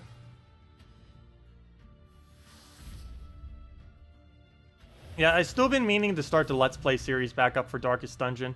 We're probably going to be, or we will be doing, the plan for Darkest Dungeon when we do start it up is we're going to be playing it on the hardest possible mode with the Crimson Court DLC. I've never played the Crimson Court DLC. I know very little about it, except that it is ridiculously annoying, though I believe they've rebalanced most of the annoyingness out, so that's at least bearable. But yeah, it'll be interesting. I haven't played Darkest Dungeon on anything other than the easiest difficulty as well. So moving it all the way up to the hardest will be, we'll see what happens. Darkest Dungeon is a game that is set up that even if you are like absolutely amazing at the game, you could still end up failing on the higher difficulties. Just to random luck, you can die to almost anything. But hopefully we'll be at least consistent enough that it doesn't constantly happen. Well, we'll give it a shot, see what happens. Alright, we'll throw down Tesla, get that down. Hello, I'm Reeb. Welcome, welcome, welcome. Glad you could join us. Well, Skull definitely won't be enough damage because we do 0 damage, so we're not going to bother doing that. I wonder if this will do enough. Let's throw the 0 at it. Valkyrie, get it on. Oh, yeah, we do. For a second I was like, oh, we have it on yellow. No, we don't. Yes, we do. Contemplating on my head. That's actually what I'm thinking of whenever I see that. It's like, oh, I can take it. No, I can't. No, I can. I can't. I can't. Okay, never mind. I can't. That's my brain every single time. Okay, I think that's enough for a level on Soulforge. If not, probably one more. Oh, come on! Literally one more. Literally 1 kill away. Okay, well, let's go get that 1 kill. At this point, I might just go to 1.9k rating. We already started. I might as well go all the way so we have the keys for later. Just so I don't forget. Though I would be doing the video anyway, so it'd be a little hard to forget. Let's see. We'll go and... yeah, I probably will just do it off stream before I do the other video. I'll have a decent amount of time tomorrow. The only thing I'm really doing tomorrow is the Stardew Valley stream for a little while. Other than that, I really don't have anything planned. I could probably even do it in the morning. And if I don't do it in the morning, I'll probably do it right after Stardew Valley stream. I'll get that down. Get the Valkyrie, get the Browns on it. Tesla. Get the gates. Get the other gates. Get a nice Valkyrie. Get all the manas. And that is match. Oh no, it didn't die yet. Wait, how did that not die? I guess because it had a lot less armor. Well, let's try this again. Good, it gave us a better board. Perfectly fine with that. And do that. Get ourselves another gate. That gives us Tesla, and that's match. Down he goes. If you were to get the Arcane to trait him today, It would completely use up all your trait stones. Wait, which one are you referring to with that? Trading them up? You need to get more arcane shields. For which one? Let's see. I don't know what troop you're referring to. Oh, are you talking about the new troop? Oh, I think you were talking about the new troop, I assume. Oh, we got some part of the event done too. Sweet, we got 10 gems. Oh, that's 10 gems we didn't already have. I will be spending our whole horde of them probably tomorrow during the video. Same as our glory keys, which we should have 46 of by tomorrow once we go and finish out the PvP. And now the other main goal of this stream was to get ourselves the Soulforge level. And now we can upgrade it for free, and there we go. Now we're level 5 Soulforge, only 5 more levels to go. Unfortunately, these 5 will take longer than doing this like 3 times over. So we still have a long ways to go, but we'll get there in time. Definitely not spending gems on it. This is one of the worst gem sinks in the entire game. It is 100% useless to ever sink gems into this, because generally you would never actually have the resources to even be able to craft the stuff that you can make at the higher levels, so there's really no point in just throwing them at it. You're better off just waiting and constantly doing every single level for free, just from being patient. So that's the best way to go about doing this, and that's exactly what we're doing. Not spending a single gem on it, because 150 gems, we could get like 16 gem keys for that. That is highway robbery. But anyways, guys, that'll wrap it up for this stream right now. I will be taking a very small break just to grab like a really quick bite to eat, since I actually haven't ate anything yet today. So that'll be my lunch / dinner, or probably just my lunch. I'll probably eat an actual dinner later. But yes, we're going to go, and we'll be back in about a half an hour or so, approximately, and we'll be back doing Strife. It ended up getting another update, so it's a mobile I play quite a bit here and there. I haven't been playing it for the longest of times because it hasn't really had much of a player base, but since the devs are starting to update the game again randomly out of nowhere, well, it's time to play again. So we'll be doing that in about half an hour or so. So I'll see you guys for that if any of you are going to stick around for that. Otherwise, next Gems of War stream will be tonight at 8 p.m. Eastern Standard Time, which is 6 hours from now. Also tomorrow, same time as always, starting at noon, which is 2 hours prior to now tomorrow, we'll be doing the Stardew Valley stream for a couple hours. And during that, we'll be continuing our No Shop Challenge, trying to complete out the game, basically 100%ing the game, or 100%ing the game without ever buying a single item from shops, with a few exceptions, because it's literally impossible to do it with absolutely done. But with as minimal buying as we possibly can, we will be doing that. Anyways, guys, I'll see you all later. Thanks for stopping by, and goodbye. Have a wonderful weekend, rest of your weekend.